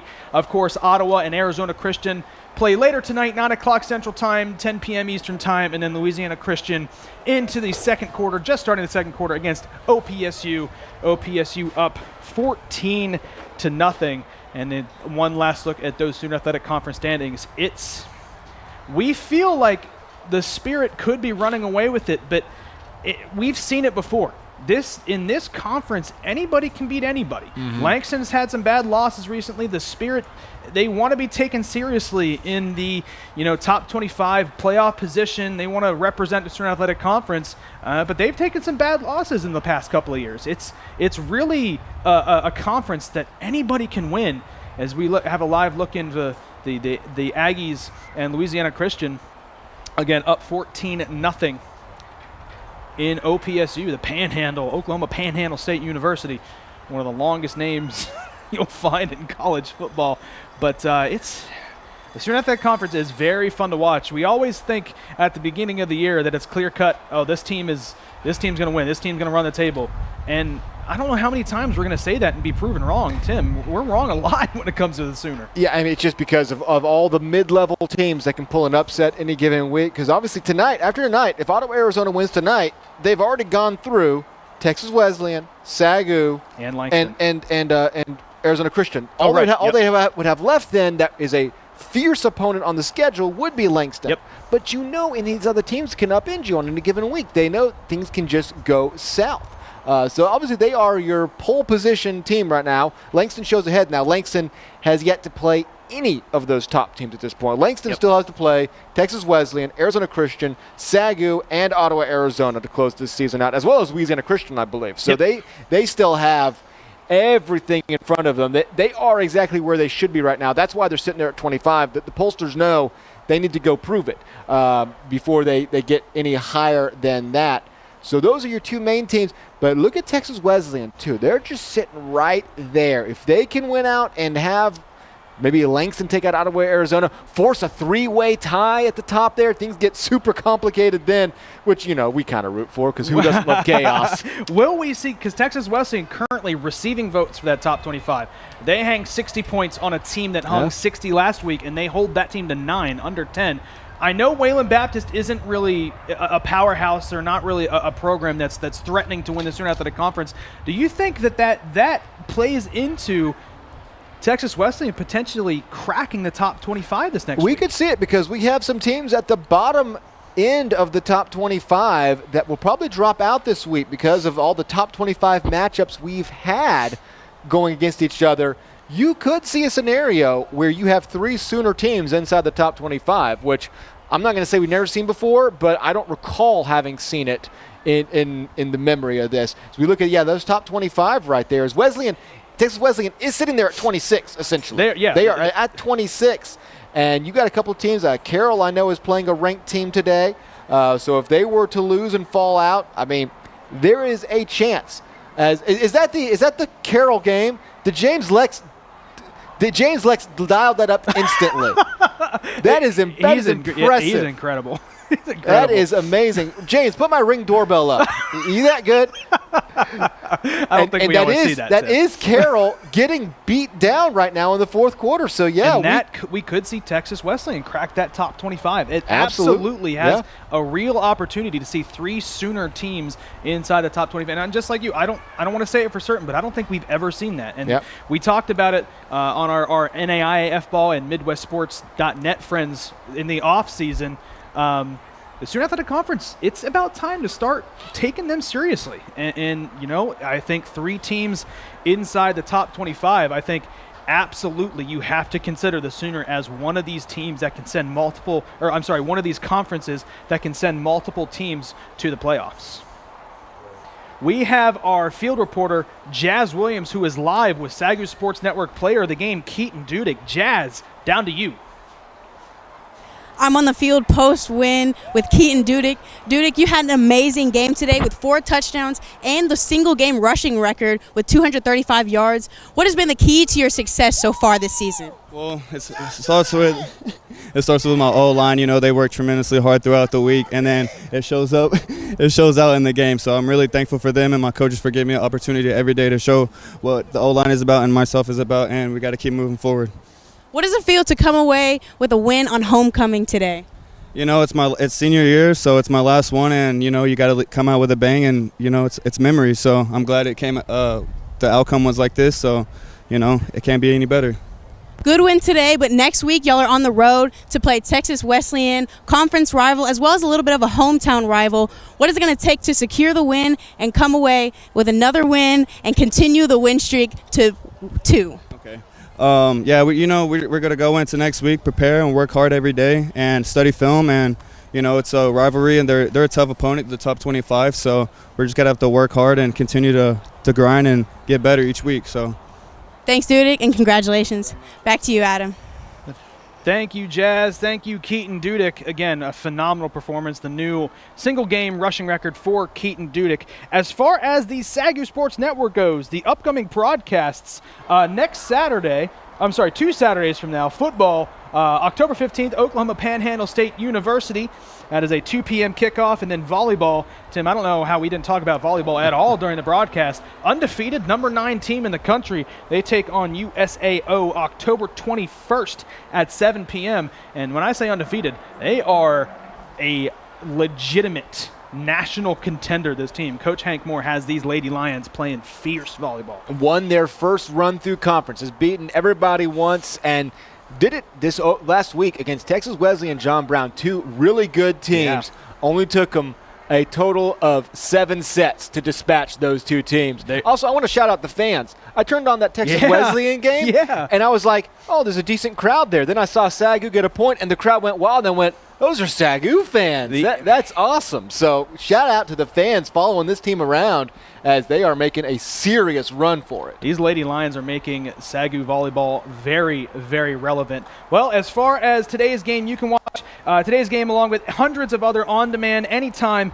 at the SAGU Sports Network YouTube channel. Be sure to like this video, hit the subscribe button for game notes, news, highlights, and more. Follow the SAGU Sports Network on Twitter and Facebook. Again, final score today, the SAGU Lions 47, the Arkansas Baptist Buffaloes 20. Like we said last week in every other broadcast, 90% of the crew that helped on today's broadcast is made up of SAGU Sports Network students in the digital media program, communications program. We just want to thank them for sacrificing their Saturdays and their nights and their weekends to come out and help us put on these phenomenal broadcasts for you guys at home. I'm Adam Ferguson. For Tim Roberts, and on behalf of our sideline reporter Jazz Williams and our entire crew, so long from Waxahachie, Texas, and thank you for watching the SAGU Sports Network.